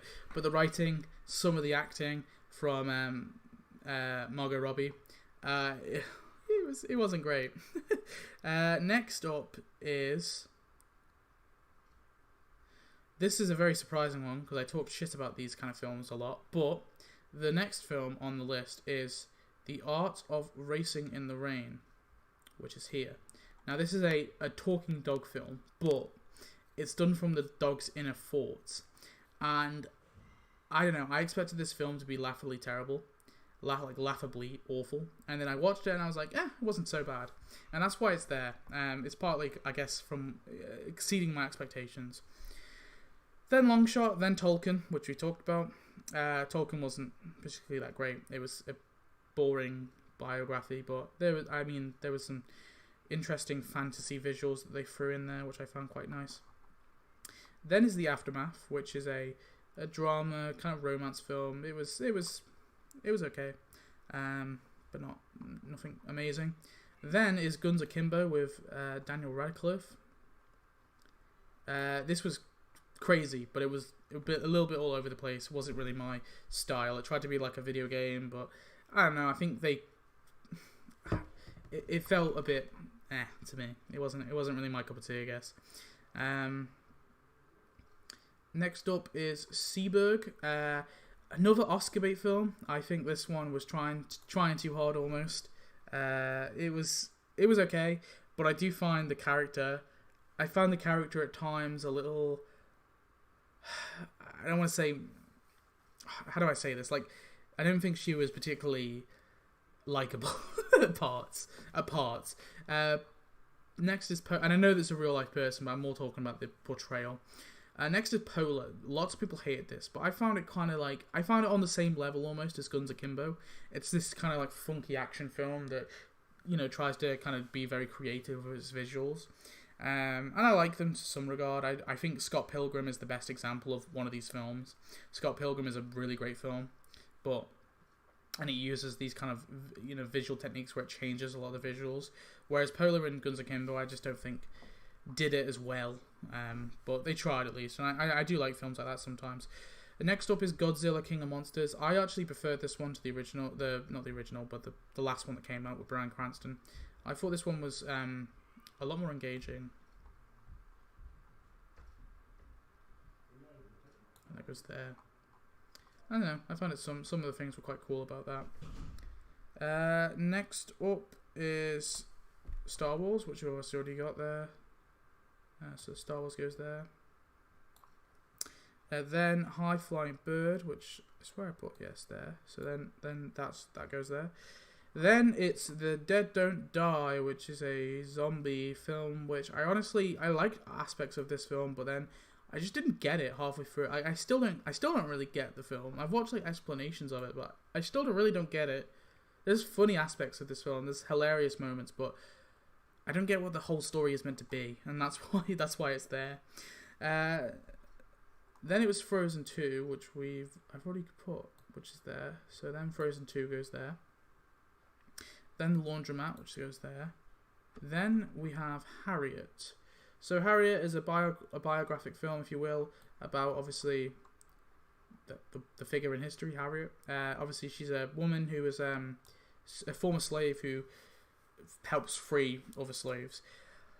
I found the film, it was good, but I think it would have been more beneficial if they started later in her story. I think going through her backstory, it felt very tedious trying to go through all of her kind of backstory. I think it would have been far more better if we got into like this kind of like the start of the film was her escaping. She's out. She's gone. She's already escaped. She's no longer a slave. She's free. That kind of thing. And then she slowly starts to help other people. I also think the religious stuff, that like her and her religion, and the way they tied that in, I just found it very. It felt like a kind of a preachy kind of film in that aspect, and I'm not a massive fan of when films do that. Then we have The Great Hack. Finally, it's a good enough documentary. I didn't think it was particularly that amazing though. It's an interesting subject, obviously, but I just didn't think it was particularly that interesting. It wasn't amazing. Next up is Don't Let Go. This was really weird. It was quite trippy actually, but I liked it in a lot of ways. It was interestingly presented at least, and yeah, I'd commend it for that. I don't actually remember a lot of it, but it's all about this girl. You think that she's dead. Her father, like you follow her father as well as her. Yeah, I don't really remember much about it, but I remember really enjoying it. Quite enjoying it, and I gave it a 6. Obviously, it was a while ago I watched that, so yeah. Then we have the Bikram documentary about this yoga teacher who's also very well, supposedly, allegedly, a bit kind of creepy. It's called Bikram Yogi Guru Predator. I found it an interesting enough documentary. There was some nice kind of it was presented quite nicely, so I'll put it there. After that, we have Abominable. This one here. It's an animated film. It's a DreamWorks one. I found it okay. It was a standard DreamWorks film for me. It wasn't anything particularly groundbreaking. It wasn't Shrek 2 territory, but it was certainly decent. Best of Enemies is next, which we've already got. Then we got Yesterday. Then we've got Black and Blue. So literally now we've got The Good Liar. I thought this was a very intriguing mystery kind of film. Although I kind of saw the ending coming a little bit, I still think it was very well done, and there were still surprises in there for me. Yeah, I found it quite an interesting and quirky kind of almost like mystery thriller. And the acting was quite good in it too. Apart from the one guy who plays her grandson, I found him a little bit off at parts. Next up is Triple Frontier. A lot of people forgot about this. I still thought it was a decent action film. Nothing particularly groundbreaking, but certainly not bad. So I'll put that there. And then, not finally, the next on this list is Shazam, which initially I was a little bit, I didn't think was as great, but as I rewatched it, I thought I can see why a lot of people like this film. Now, for me, the jokes, the comedy, it just isn't really for me. I can see why people love this film a lot, but for me, I just don't think it's at a level where I can really give it anything higher than a 5 for me. But I just found some of the jokes a little kind of cringy.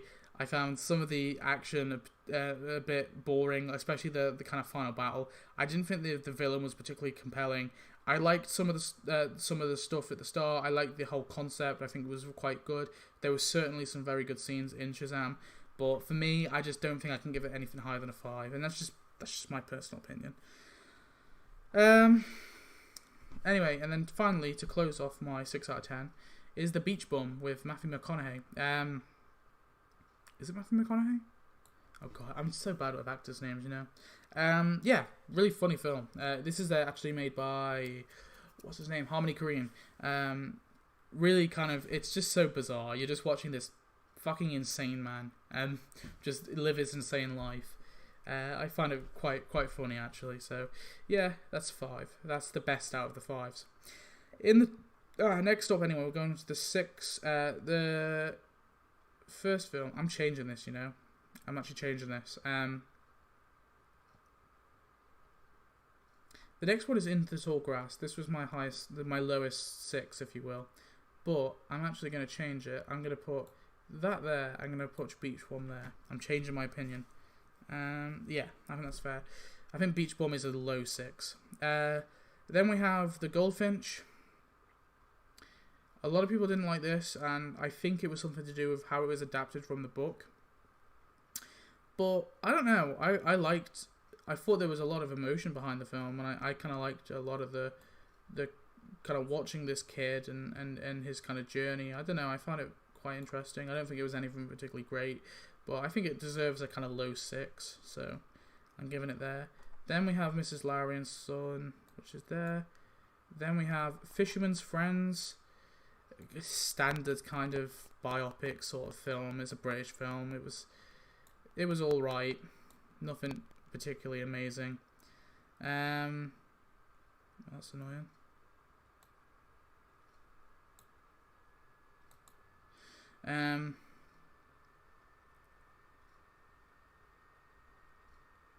Yeah. Fisherman's Friends goes there. Then I would put, this is surprising to some people probably, but now I'm going to put the Dora and the Lost City of Gold. I'm going to have to explain myself here. Yeah, just below Alita Battle Angel. Look, I think this film, for an adaptation of what the actual cartoon originally was, it was very creative. I like the stuff at the start where like Dora is just this mentally unstable person. I find a lot of that quite funny. The beginning of the film was actually very interesting. I really wish that they made the film about Dora trying to adapt to real society. That's like kind of real life. I don't know, that would have been kind of funny. I think for a kids film it's actually quite good. And for something which I was expecting to be terrible, I found it fairly entertaining. Like, if I was to have children in the future, this would definitely be a film that I would want them to watch, because it was funny. I mean, yeah, there was some childish jokes in there, of course there probably would be, but I found it quite, I found some of the stuff at the start very entertaining. If they remained that kind of, if they kind of, that whole environment of Dora trying to adapt to the real world, if they kept that in the film, then it would probably be a 7 or an 8, but they kind of veered into this whole adventure storyline, and I just found that, I don't know, it wasn't as interesting, so that's why it's there. But I don't know, some of the stuff at the start I thought was actually very funny. Next up is Military Wives. I found this a surprisingly quite compelling film in some regards. It's a British kind of, it's like a British kind of feel-good film, if you will, but I found it was above like a lot of them. A lot of them are kind of crappy, but this one was kind of better. Next up is Blinded by the Light. It's another biopic kind of feel-good sort of film. It's about this kid who finds Bruce Springsteen. I don't know some singer anyway. He's this. I think he's. Oh, I don't want to miss where he's from. He's Southeast Asian. He's from Southeast Asia, and he comes to the UK, and he doesn't really he doesn't feel like he fits in as much. And it's a film about identity, and it's a film about almost accept, he's not allowed to. I don't remember because I watched this film a while ago. I think he's Muslim, and his dad doesn't want him listening to. Oh, he's Pakistani. He is Pakistani. I'm pretty sure. Yeah, he's a Muslim Pakistani, and his dad doesn't want him listening to music, but he feels that his personality kind of comes out in this music. So it's very much a film about him trying to find himself. It's a film where he's trying to find himself, and I found the film very relatable in a lot of ways, because it is, it's difficult to find yourself when you're kind of growing up, especially when you're growing up in a very kind of religious household where you're expected to be a certain thing. Next up is The Hole in the Ground. It was a fine horror film. I quite liked it. It's actually set in Ireland. I found it quite interesting. It was definitely, I was expecting it to be a very crappy comedy, but it turned out to be fairly decent, actually. Next up is, this was a surprising one, but Spies in Disguise. There was parts of this I really liked. I thought it was kind of a fun little animated film. Definitely one I would recommend. Yeah, I don't know, kind of surprised. Solid Gold comes in between that, but yeah, there you go. Spies in Disguise. Next up is Hustlers. A lot of people think this should have been nominated for an Oscar. I don't really think so. Maybe some of the actresses should have been nominated, but I don't know. It was okay. It was a decent enough kind of film, showing these kind of women and how they slowly become criminals, I guess. Next up is Judy, another kind of biopic, Oscar bait kind of film. It was fine. It was decent enough. I think they neglected a lot of, I think Judy Garland is a bit of a tragic figure in some regard, because she was undeniably quite abused when she was obviously doing The Wizard of Oz. Yeah, she's just a tragic thing, but she certainly was she was somewhat of an abuser herself, or at least there is evidence to suggest. They obviously didn't delve into that, but I don't know. It was okay, I guess. Next up is The Report. See, this is about it's a film with what's his name, Kylo Ren, and it's all about the torture report. So he's working for the CIA, I think, and trying to kind of prove that the United States was torturing certain criminals. It was quite, it's a compelling enough kind of political drama, I guess. It was fun.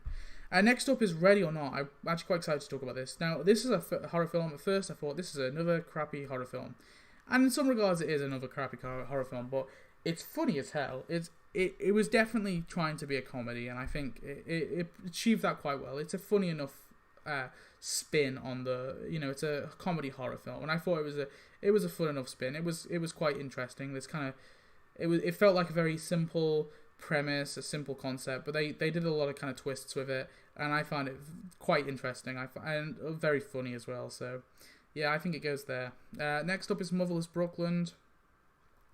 Obviously, this is the Edward Norton film, his first kind of major film that he's ever directed. It was okay. It wasn't terrible, but I certainly don't think it was that great. It's a high enough 6, I'd say, but it certainly could have been better. Next up is Greed. A lot of people didn't like this film, but I love it. I think it's a nice kind of it questions a lot about how we feel about business people, because this is a businessman who's done some shady things in the past. He's treated people like shit, but at the same time, obviously, he's offered people, he's given people loads of jobs. It also questions foreign labor and how we kind of offsource foreign labor, because You know, a lot of like cloves in the UK are produced in poor parts of Sri Lanka and Bangladesh and places like this, and it kind of questions the morality of that somewhat. But then the kind of the almost the difference is the reason why those cloves are so cheap. The reason why we can get cloves at such a low price is due to the kind of labor that we outsource to other countries. And the film mostly trying to kind of deconstruct that, and I found it fairly compelling. And it was a character study for obviously the fictional fashion tycoon who's in the film. Next up is Official Secrets. My mouth is so dry from talking. This is decent enough. This is all about the Iraq War and how the UK government was cut, where the US government had basically almost blackmailed the UK government into signing up for the Iraq War. And it's about a bunch of kind of I guess like MI6 people, I guess, or they're not. I think they're Central Intelligence. Central Intelligence Agency, basically trying to reveal it to the public. So treasonous, sure, you could argue that, but it's more that it's actually the government has actually violated people's human rights, so they're trying to show that, I guess. Based on a true story, and it was fairly interesting. Next up is Richard Jewell. This is a Clint Eastwood film? I think so. Yeah, it was decent enough. It's a fun little character story. I found it quite interesting. I honestly think though the best character wasn't Richard Jewell. It was the lawyer character. I found it. I thought I was gonna kind of hate it, but it wasn't too bad. Next up is The Two Popes. I found it. I thought this one was going to be quite boring. I was fairly surprised with it. Very interesting kind of breakdown of these two men and how they kind of transitioned power to, like one transitioned power to the other almost. Yeah, decent Netflix film. That's all I have to say. Toy Story 4. Okay. I am somewhat skeptical of this rating. I think it might need to be lower, but for now, I'm putting Toy Story 4 here. I think the visuals in Toy Story 4 are great. I think the ending of Toy Story 4 is pretty decent. It's a nice way to close it off. Everything else, though, I'm like, Like, some of the story is a bit shit, to be honest with you. And it feels very similar to Toy Story 3 and Toy Story 2. Like, introduce a new toy. We'll give that toy a little backstory. Like, they did that in Toy Story 2, they did that in Toy Story 3, and they did that in Toy Story 4. And it's that annoyed me when they did the whole Duke Kaboom kind of, whatever is it, the Keanu Reeves character anyway. They gave him a backstory. They gave a similar backstory, or a similar-ish backstory to Lotso and then to Jessie in number 2. I don't know, it feels like it's almost a formula. I like Forky. I expected Forky to be annoying as shit and a terrible character, but Forky actually turned out to be a pleasant surprise. I think he might have been one of the best characters in the film. The stuff between Bo and Woody was quite good too. I like that. There's definitely some great aspects in this film for sure. I think the ending was quite emotional as well, almost as emotional as the Toy Story 3 ending. But I don't think it's perfect. Like, I don't think Toy Story is really up there. Toy Story does not make a lot of sense. Like, for example, if Forky thinks he's trash and he wants to go into the trash, then why does he play dead when humans are around? And you can ask, this kind of plot hole exists in all the Toy Story films, because why does Buzz in Toy Story 1, why does he act like a toy when humans are around when he thinks he's a real-life space ranger? Like, why doesn't he, activate and start attacking Andy? And we know that the toys can interact with humans. We've seen it before with, obviously, Sid and like, Woody calling out to kind of get Andy's sister. So it's happened before, so they clearly can interact. So why... There's plot holes in Toy Story is my point. They're not pitch-perfect animations. Certainly they're good. They've got decent stories. I find a lot of emotional moments, I guess. But there are better Pixar films for sure. People like rally for Toy Story a lot, but like when you realize that you'll slowly, like, when, I don't know, I used to do the same thing, so I can't blame people, but I slowly started to realize that there's so many faults in Toy Story's actual story. Although, yeah, sure, it's got some great emotional moments, and you can say, well, it's a kid's film, you're not meant to think about it too much. It's a cartoon, you're not meant to think about it so much. Who says so? Like, who says that that's the rule?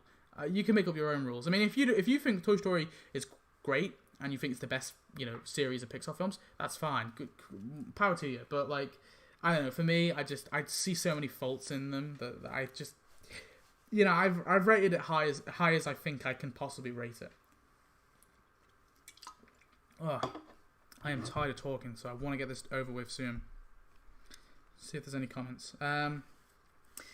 Who praises Shazam? It's alright, nothing better. To be fair, I've seen a lot of people say that Shazam is, like, the Rotten Tomatoes rating is very high for it. But I've seen a lot of people, a lot of people saying that,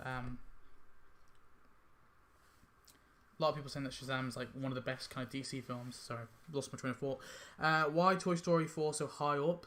I literally just explained it. Like, I mean, I think there's some great visuals, great emotional moments at the end, and I think it's a fine enough kind of thing.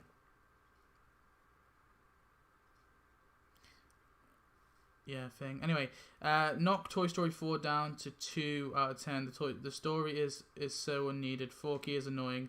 The doll villain is lame. The ending was predictable. I knew that this would. No, I disagree with you there. I will defend Toy Story somewhat. I thought that you would think it deserves higher. I liked Forky. I thought he was a decent enough character. He was an interesting addition. I think the doll character was okay. She wasn't really meant to be a villain as such. She was more meant to be. You're meant to understand her, and I think. I don't know. Like I like the idea of the villain actually getting a happy ending.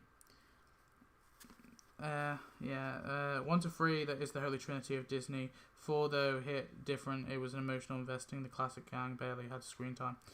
Yeah, but it was really Woody's film. Like I think Toy Story 4 is Woody's film. No one cared about Bo Peep. I cared about Bo Peep. I thought I didn't at first, but when the film actually happened, I thought it was a nice way to kind of say goodbye to Woody as such. Also, 3 is not that great. People say that 3 is the best one. It's Toy Story 3 is a blatant copy of Toy Story 2. It's got the same themes. This theme of abandonment. This theme that like the kind of theme that you're no longer going to be needed anymore. It's got both have villains that talk with a cane. And who are seemingly nice at first, who then turn out to be bad guys. Both have a backstory where a new character gets abandoned in the middle of nowhere, and their owner leaves them and then replaces them with something else.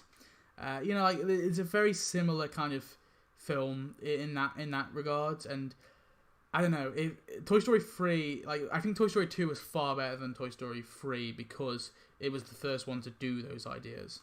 I don't think Toy Story is, like I said, I don't think Toy Story is particularly the best franchise. I cared more about the walking binoculars. Wow. I don't think Toy Story is particularly a great franchise. It's okay, but like it's not the best animation ever made by far. I mean, WALL-E. I would say WALL-E, Ratatouille. They are so much better than Toy Story. Anyway, we've talked so much about Toy Story. Next up is Us. Now, I liked Us, but man, was the twist kind of dumb. The twist was very predictable. They even showed it in the trailer, which is so annoying. They actually showed the one version strangling the other version, so I already knew that was coming because I watched the trailer. And that really pissed me off, and that obviously is more of a fault of the marketing, but that's part of the film. I just didn't think the twist was that great. And there's plot holes in there, like why didn't she like mention it at all to the other person? The acting is great in this film. I just think it's nowhere near as good as Get Out for sure. It's okay, it's decent, but I wouldn't put it any higher than that. Next up is The Mustang. I found there's animal abuse in this film, and the main character punches a horse, but it's very much a character study, and also it's very much kind of questions, and it questions how we kind of reform prisoners. Like, what is our way of reforming prisoners? And that's why I think this film is very good. I like films that have a message like that, and I think it's true. Like, why do we, like, obviously this is based on this whole program that this private prison has, where it allows inmates to bond with a horse and help, like, kind of train and train horses.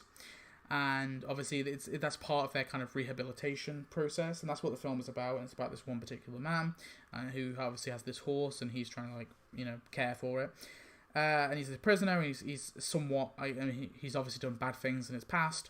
He is somewhat of a bad person himself, but it's interesting because it's been proven to actually, like, this program, this horse training program, it's still going on in America today, and it's been proven to actually work. It helps reform prisoners a lot, and yeah, I think it was an interesting film. I never knew about that, and I found it very interesting. Then Pavarotti comes after that. Then Pilsudski, which is a Polish film about this politician who was, like, a military leader. Very, very interesting film. It's in Polish, but yeah, I found it very compelling. Then Booksmart, which I've talked about, is a fun enough comedy. I think it was a bit cringe, but at parts, but it was certainly fine. It was a mature kind of coming of age story. Then the last one on our list for 6 out of 10 is Dolomite Is My Name, with Eddie Murphy, who's taken a long break from acting. Eddie Murphy was very good in this film. I thought the whole film was very interesting. Obviously, it's kind of a film about a film being made, but yeah, reminds me a lot of what's it called? The James Franco one, Disaster Artist. That's it. The one about the room. Remind me a lot about that. It's a film which is obviously Dolomite. It's a film that's kind of regarded as like a, you know, so bad it's good almost.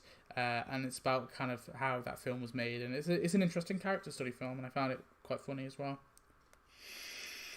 Anyway, next up is Fighting With My Family, which is here. So that is the bottom of the 7 out of 10s for me. Then After the Wedding, I found some of the film a bit but After the Wedding, I think overall it was fairly fun to watch. It was I don't know, I quite liked it. I see a lot of critics not liking it, but hey, I don't care. Then we have The Highwayman. This was an interesting take on the Bonnie and Clyde story. It's funny how I talked about Quinn and Slim as well, but this is obviously about the whole Bonnie way. But instead of obviously following them, it follows the guys who killed them, or the guys who, you know, were tracking them down. I find it quite yeah, it's an interesting take on it. It's funny because Quinn and Slim is almost a take on that story as well. But I would say Quinn and Slim is better than The Highwaymen for sure. After that is The Aeronaut, so we've talked about that. Then A Hidden Life goes after that. Then The Cave comes after that. Then The Edge of Democracy. This is about kind of political corruption in Brazil. It was interesting enough. It's a fine documentary. Then Shaun the Sheep, Farmageddon. I love the animation style. Obviously, this is the same people who make Wallace and Gromit and stuff like that. It's really well done. It's all visual humor, and it's really clever how they do it. I will defend those animations to the day I die. They're great. Then is Loose. I found this a very interesting kind of almost thriller in a lot of ways. It's about this, like, kind of almost not psychotic, but like very manipulative student. And then there's a guy called Loose, and he's obviously got 2 adopted parents, and there's also his teacher, who's played by Octavia Spencer. And he's very manipulative, and he's very smart, and I found it it was quite good actually. You're constantly guessing what he's doing next. Next is Dark Waters. I found this. I thought it was going to be kind of a standard kind of biopic film, but actually it kind of stands above the crowd. I thought it was very kind of compelling, and you know, because it was just following kind of ordinary people, and I think it was very well acted and very well kind of shot as well. I found it quite good, so I'm giving it a 7. Let me look at the list. Or the comments. No comments yet. Okay. Moving on. We have Lego Movie, which is next, after Dark Wars. Then is Judy and Punch. I've talked about this one in a video in the past. It's a kind of retelling almost of the Punch and Judy story, and I thought it was hilariously dark. It's very much black comedy, but I thought it was well done. I mean, I think the ending is a little weak, but yeah, I think the rest of the film was quite good. Next up, we have American Factory. It's fine. It's a fine documentary. Do I think it deserved to win Best Documentary at the Oscars? No, not at all. There was 2 documentaries that were far better than this one, but it's a fine documentary, I guess, but it was certainly not that interesting. This is actually produced by both the Obamas. It was produced by Michelle and Barack Obama, this film, which is kind of crazy that 2 politicians, a president and a former president and a former vice lady, not vice lady, what do you call them, first lady, that they produced this film. Bizarre to me, but I understand why, obviously, it's to fall into their kind of, I guess, their policies almost. But yeah, I mean, it's a fine enough documentary, but I don't think it was particularly amazing. Like, it was good. It was interesting. Next, then it goes Queen and Slim, which we've obviously talked about. Then is A Beautiful Day in the Neighborhood. A lot of people hate this film. A lot of people kind of talk about the marketing and the fact that it was kind of marketed as a film about Mr. Rogers. But then it turns out that obviously the protagonist isn't Mr. Rogers. The protagonist is someone interviewing Mr. Rogers. And I can get why that criticism, the marketing was a little bit slimy in that regard. But it's a feel-good film. I love Mr. Rogers. I generally think he is. I never grew up with him as a kid or anything. It's more that I've read about him I think the first time I ever heard about him was when I was like 17, 18. And I read up about him. I watched the documentary about him as well. I mean, the guy was just he was one of the kindest men who ever kind of lived there almost. And there isn't really one bad thing about him you can really point to. He just cared about making people happy. And I don't know, I found this film very much an interesting kind of character study of Mr. Rogers, but not from Mr. Rogers' perspective, from the perspective of an outsider who was skeptical about his kindness. And I think that was the right choice, personally. I think maybe if it was just Tom Hanks as Mr. Rogers, it wouldn't have been as good. And I think Tom Hanks did a very good job of portraying Mr. Rogers for sure. So yeah, I will stand by that. Next up is The Gentleman. If you like a lot of C-bombs, the word cunt gets thrown around a lot, is what I'm trying to say, in this film. You'll love this one. Yeah, it's a Guy Ritchie film. Aladdin is also a Guy Ritchie film. No, I think Lion King was Guy Ritchie. Which one was Guy Ritchie? One of them was Guy Ritchie anyway. But yeah, Gentleman was, it's a typical Guy Ritchie film. It was good enough. Then is Avengers Endgame. Then is Ford v Ferrari. Then is Ad Astra with Brad Pitt. Lots of great visuals in this film. Lots of great sound design. It's a cinematic experience for sure. I don't think the story is particularly amazing, but like I said, the experience of it is very good. So for me, I enjoyed it. Next up is Spider-Man after that, and then Just Mercy. Again, another kind of biopic film I thought was very well done. Yeah, not really much more to say. It was just a really well done biopic film. I thought Jamie Foxx wasn't actually terrible in this. He was okay. Next up is Boy Who Harnessed the Wind. Really, really interesting. It's a British film made in Netflix. It's I forget which language it's in. I don't even know which country it's about a country in Africa. I hate saying that because I probably should find out the actual country. But it's a country in Africa, and it's about this boy who lives in a very kind of poor village, and he slowly, he wants to educate himself, and he slowly starts to educate himself to help out his village. It's based on a real story. It's very interesting. It's got its highs and low points. In some ways, it's quite standard to the kind of film format, but I don't know. I found it was quite compelling. Yeah, I'm gonna check on the comments. No comments. Okay, moving on. We have Missing Link. this was a really good animation. I found it really well done. I found the characters really fun. Yeah, I mean, enough said. It was a really decent animation. Then is El Camino, a Breaking Bad story. I'm a big Breaking Bad fan, so don't get me wrong. I like this film, but I question if it was wholly necessary. I don't think it was, but regardless, I still found it very, very well shot. I mean, there's some very interesting camera techniques that Vince Gilligan uses in the film. Next up is Rocket Man.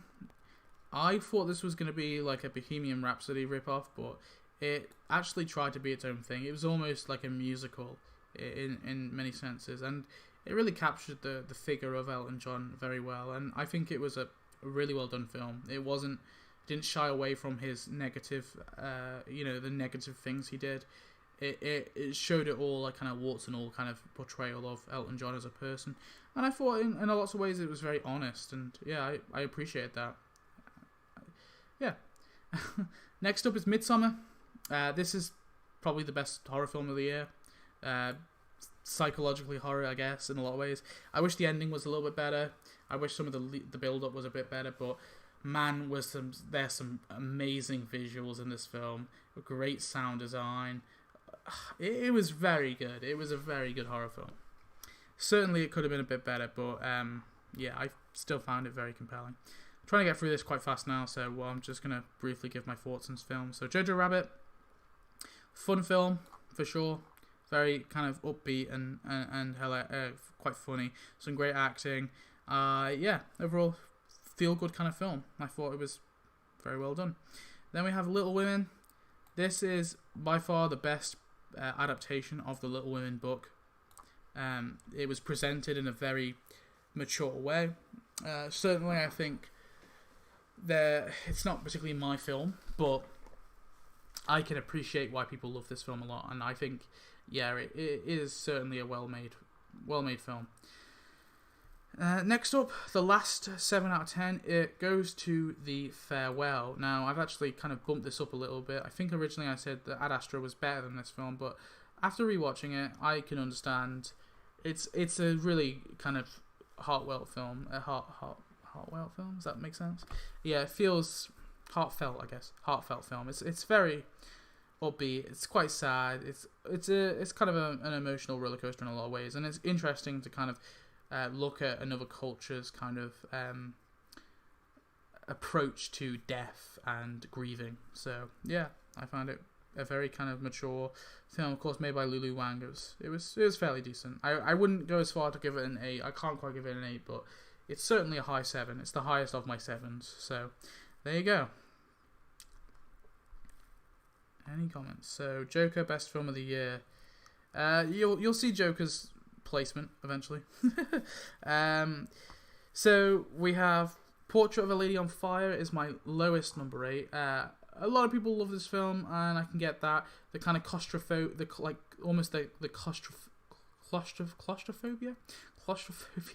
of the film. It's about obviously these two women who fall in love, and obviously one's meant to paint the other, obviously.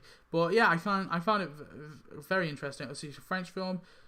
I don't remember loads about it, I'll be honest, so I'm trying to like get past it. But yeah, it was good. I just don't think it was that great. I think it deserves just about an 8, but it's definitely kind of very close to a 7. Next up for me is The King. I love The King. A lot of people would kind of probably say like a 5 or a 6 maybe for it, but I think it deserves an 8. It felt very Game of Thrones just to me. I love Game of Thrones. I think it's one of the best TV shows ever made, and this really felt like kind of inspired by that kind of Game of Thrones approach to these kind of medieval stories. And yeah, I thought it was really well done. I loved it. I think it deserves an 8. Next up is 1917. Great visuals. Sure, I love the whole one-shot thing, but even though it's not one shot, it's 2 shots. They lied. But apart from that, it's not really got much going for it. It's just a standard action film. I still think it's good. I just think, it's only got one impressive feature, and that's its kind of one-shot tracking thing, which has kind of I don't think it was particularly I mean, yeah, it was actually it was well done, but the film has really great production design, pretty decent acting all around as well. I hate the fact that they have Benedict Cumberbatch at the end. That really tore me out the film a little bit. It's like all these kind of really not as well known actors, and then they have just Benedict Cumberbatch at the end, and it's like, oh, are you kidding me? Like the guy who plays Doctor Strange, you're throwing him. Yeah, and then Spire, great documentary. Then it's Honey Boy. This is almost like Shia LaBeouf's autobiography in a lot of ways, or so it's a film based around his kind of childhood and the relationship between him and his father. I found it very good. I related a lot to it. Yeah, I loved it. I thought it was a fun film, a fun character study between this child actor and this father. Honey Boy. Then we have Last Black Man in San Francisco. Really great visuals. Oh, this film is gorgeous to watch. If you just want a film to kind of just admire, this is a film to admire. The kind of the shots of the city and stuff. Oh, it's really well done. I love this film a lot for its visuals. Wasn't a massive fan of the story. It was a bit all over the place for me, but I don't care. It was such a beautiful film to watch. Apollo 11, really well done documentary. I was very surprised this didn't get nominated for an Oscar. Now, it is all obviously archival footage, most of it. A lot of it's kind of new footage that NASA has only recently released. But I thought it was a fine documentary. Certainly I wouldn't give it a 9 or a 10, but I think it's deserving of an 8. Like, it did a lot of good things with the kind of footage it had. It had at its disposal.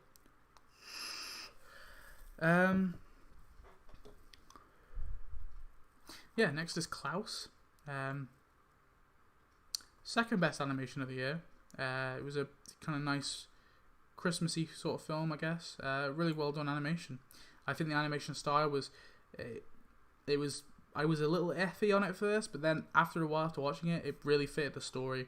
It was really well animated, and yeah, I think it was definitely far better than anything Pixar made in the last couple of years, and yeah, I think I'm happy enough putting Klaus there as an 8.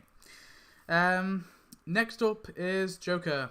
So this is a controversial film, to say the least. So Joker, of course. Originally I gave it a 9, and after watching it a second time, the reason why I kind of dropped it down, I think Joker was a very good film. It's a very mature kind of superhero film, if you will, or comic book film in that regard. And the performance by Joaquin Phoenix is brilliant. But without Joaquin Phoenix, what does this film have? Not much. There isn't really. There's some decent visuals in this film for sure, but there's just certain aspects that kind of made me be like, okay, it's not quite deserving of a 9. One of the aspects is the girlfriend storyline. Why? It was obvious that she was kind of like not real, and the worst part is when they kind of reveal it. They have these horrible flashback scenes, like all the scenes like she wasn't really there to begin with. I was like, they didn't need that, like the audience isn't stupid. Things like that.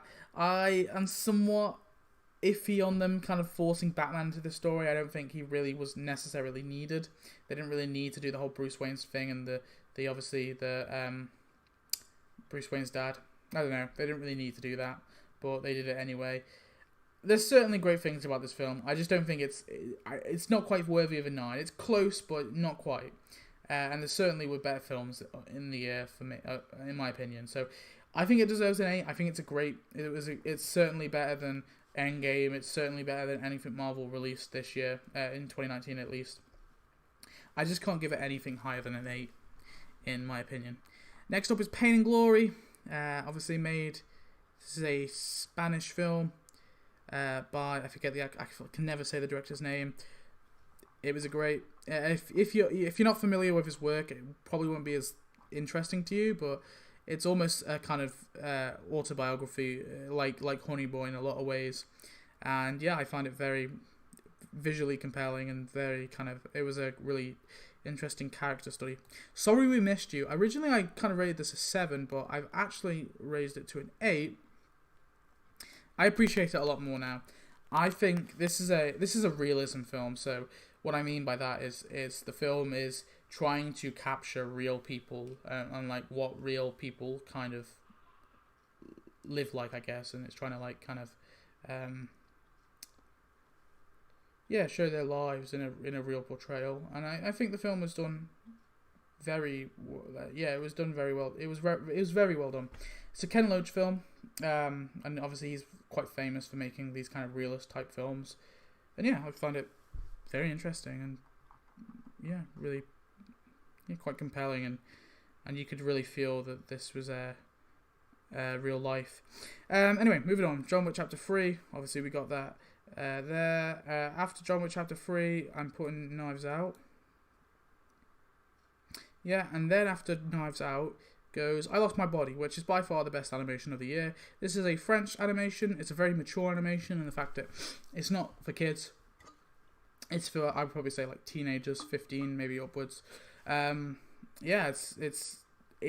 got this kind of sense of touch to it. It's hard to explain. You really have to watch it. It's on Netflix, but it makes you kind of feel these like the sound really kind of grips into your like your senses of touch. It's a really well, like, the sound design of this film is really well done, and it's definitely the best animation of the year. It's really fun. After that I've got Paddleton. Then we have Quentin Tarantino's Once Upon a Time in Hollywood. It's a love letter to kind of classic Hollywood. It's a great film. The ending is by far the best bit, but certainly the rest of the film is very interesting and very fun. I love the characters that Leonardo DiCaprio plays, and of course Brad Pitt plays. Margot Robbie is also quite good in it as well. It's a tasteful portrayal of Sharon Tate. They don't, and it's I know it's kind of like a what if scenario, like what if this didn't happen kind of film, but I think it was done in a very kind of Tarantino way. Very Tarantino way.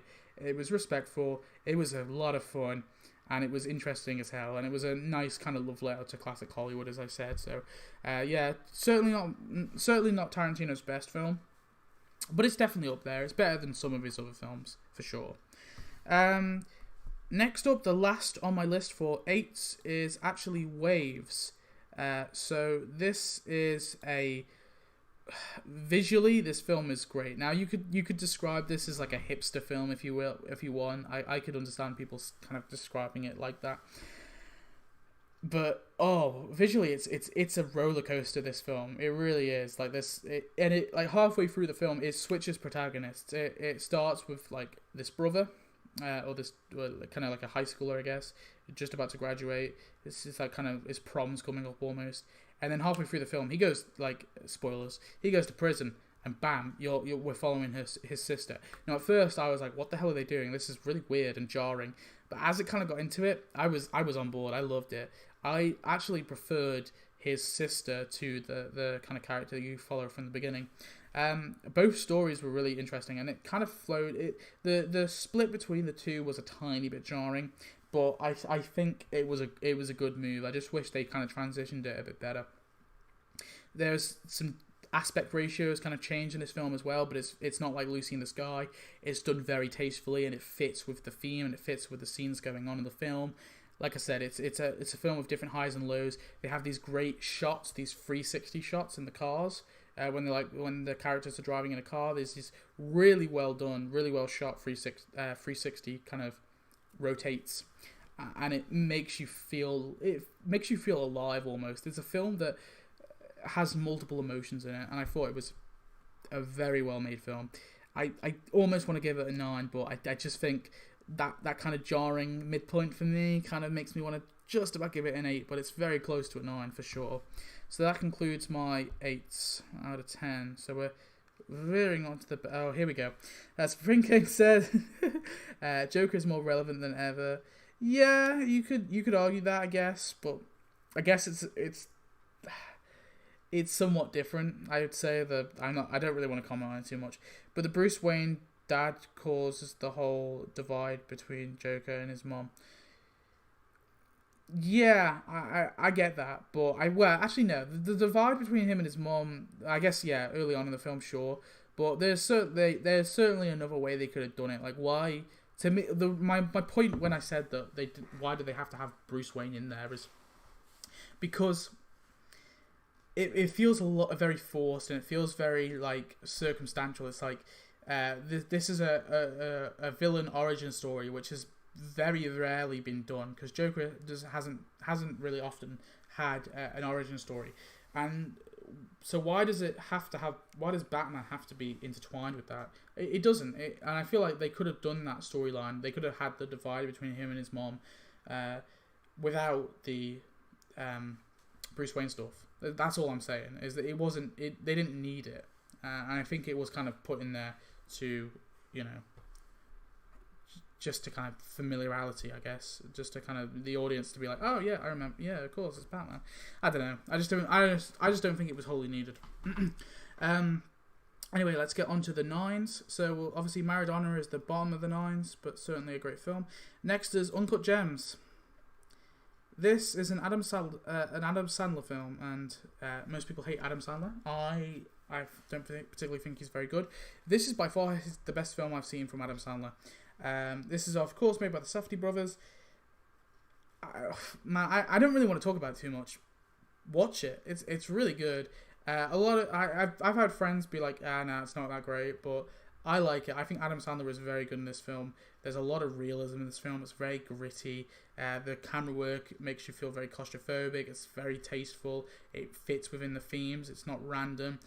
It all feels meaningful. I think it's a very well shot film, and the ending is annoying in some regards, but also very understandable. And so I think it deserves a 9. It's definitely one of the best films. I really wish the Oscars kind of showed this film off. Next up is Kylo Ren again. This Marriage Story. This was a great portrayal of a divorce and how it can kind of affect people. It was, it's very mature in that way, and it could have been very melodramatic, and it is very melodramatic in a lot of ways, but that kind of melodrama doesn't feel forced, it doesn't feel fake, it feels very real and authentic. I think it's a very well written film, for sure, and very well acted. I think both Kylo Ren and Black Widow are very good in this film. So yeah, moving on. Parasite. This is, of course, a South Korean film. People have been, of course, this won Best Picture, so of course it was probably going to be high on my list. Although saying that, not always Best Pictures are that great, but this one in particular, I was very glad this won Best Picture because it deserved it, and it's the first time that the Oscars has ever actually given the Best Picture to a film that wasn't American. I don't want to talk about. If you haven't watched Parasite, please do watch it. I honestly don't want to spoil it because it's a great film. I have talked about it before and I have spoiled it before, but like I said, it's a really great film. I went into it completely blind. All I knew was it was kind of like it switches genres quite a bit, which it does. It kind of switches kind of tone and genre, but it feels very natural. That's all I knew about it when I went in, and that's what I think you should go into it knowing. So I'm gonna stop talking about it. Next up, Lighthouse. Oh, this is this is the highest horror film, I guess. This is like a psychological thriller in a lot of ways. It's trippy as hell. The acting with Willem Dafoe and Robert Pattinson is excellent. This is Willem Dafoe's best performance ever, by far. It's chilling. The ending of the film in particular is very visually compelling. The acting is great in the film, and it's a great kind of like twisted kind of horror film. I definitely would recommend it. Then is The Irishman, and that concludes our top 9. So there's 2 in number 10. So this is the 3rd best film of the year in my opinion. Lighthouse is the 4th. So Irishman is the 4th. No, sorry. Irishman is the 3rd best film of the year. Lighthouse is the 4th. Parasite is the 5th best film of the year. Marriage Story is the 6th. Uncut Gems is the 7th. Diego Maradona is the 8th. The 9th best film is Waves, and the 10th best film of the year is Once Upon a Time in Hollywood, and then obviously 11, 12, 13, 14, and so on. So, obviously, which is the best one out of these 2? The number 2 goes to Force Armor, and the best film of the year, in my opinion, goes to Honeyland. Now, I'll talk about Force Armor first. Force Armor is very much like The Cave, which is I put in number 7. I put 7 out of 10, which is here. But Full Salma is a far better Syrian kind of film. So it's set in Syria, and I'll tell you about it. It's all filmed. The director of this film is not like some kind of Westerner who's gone to Syria to kind of report on it.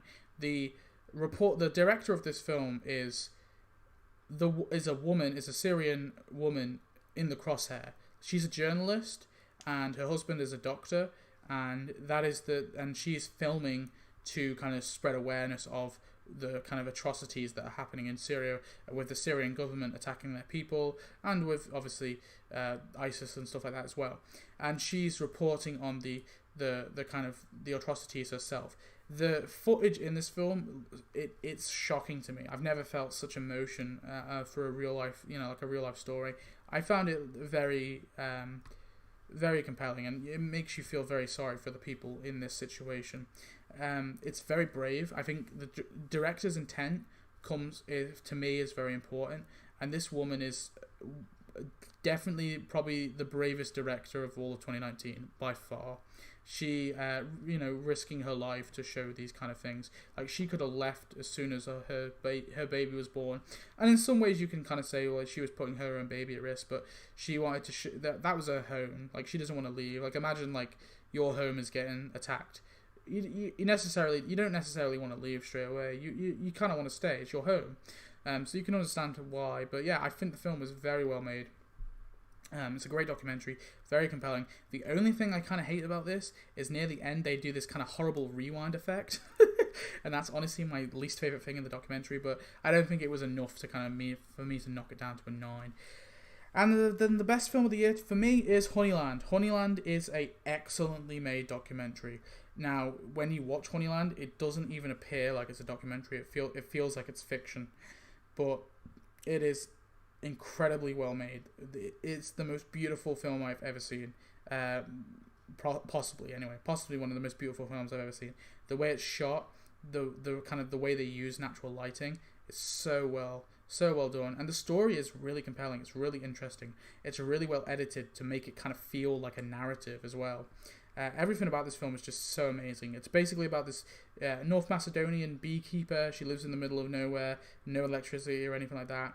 And then these this family of travelers, or gypsies, whatever you want to call them. I know that some people say that gypsies is an offensive term, so I'll say travelers. Well, that's what I mean when I say travelers. They move in to her area, and they start to kind of ruin her beekeeping business. And yeah, it's a very interesting story, and it's all real. And if this was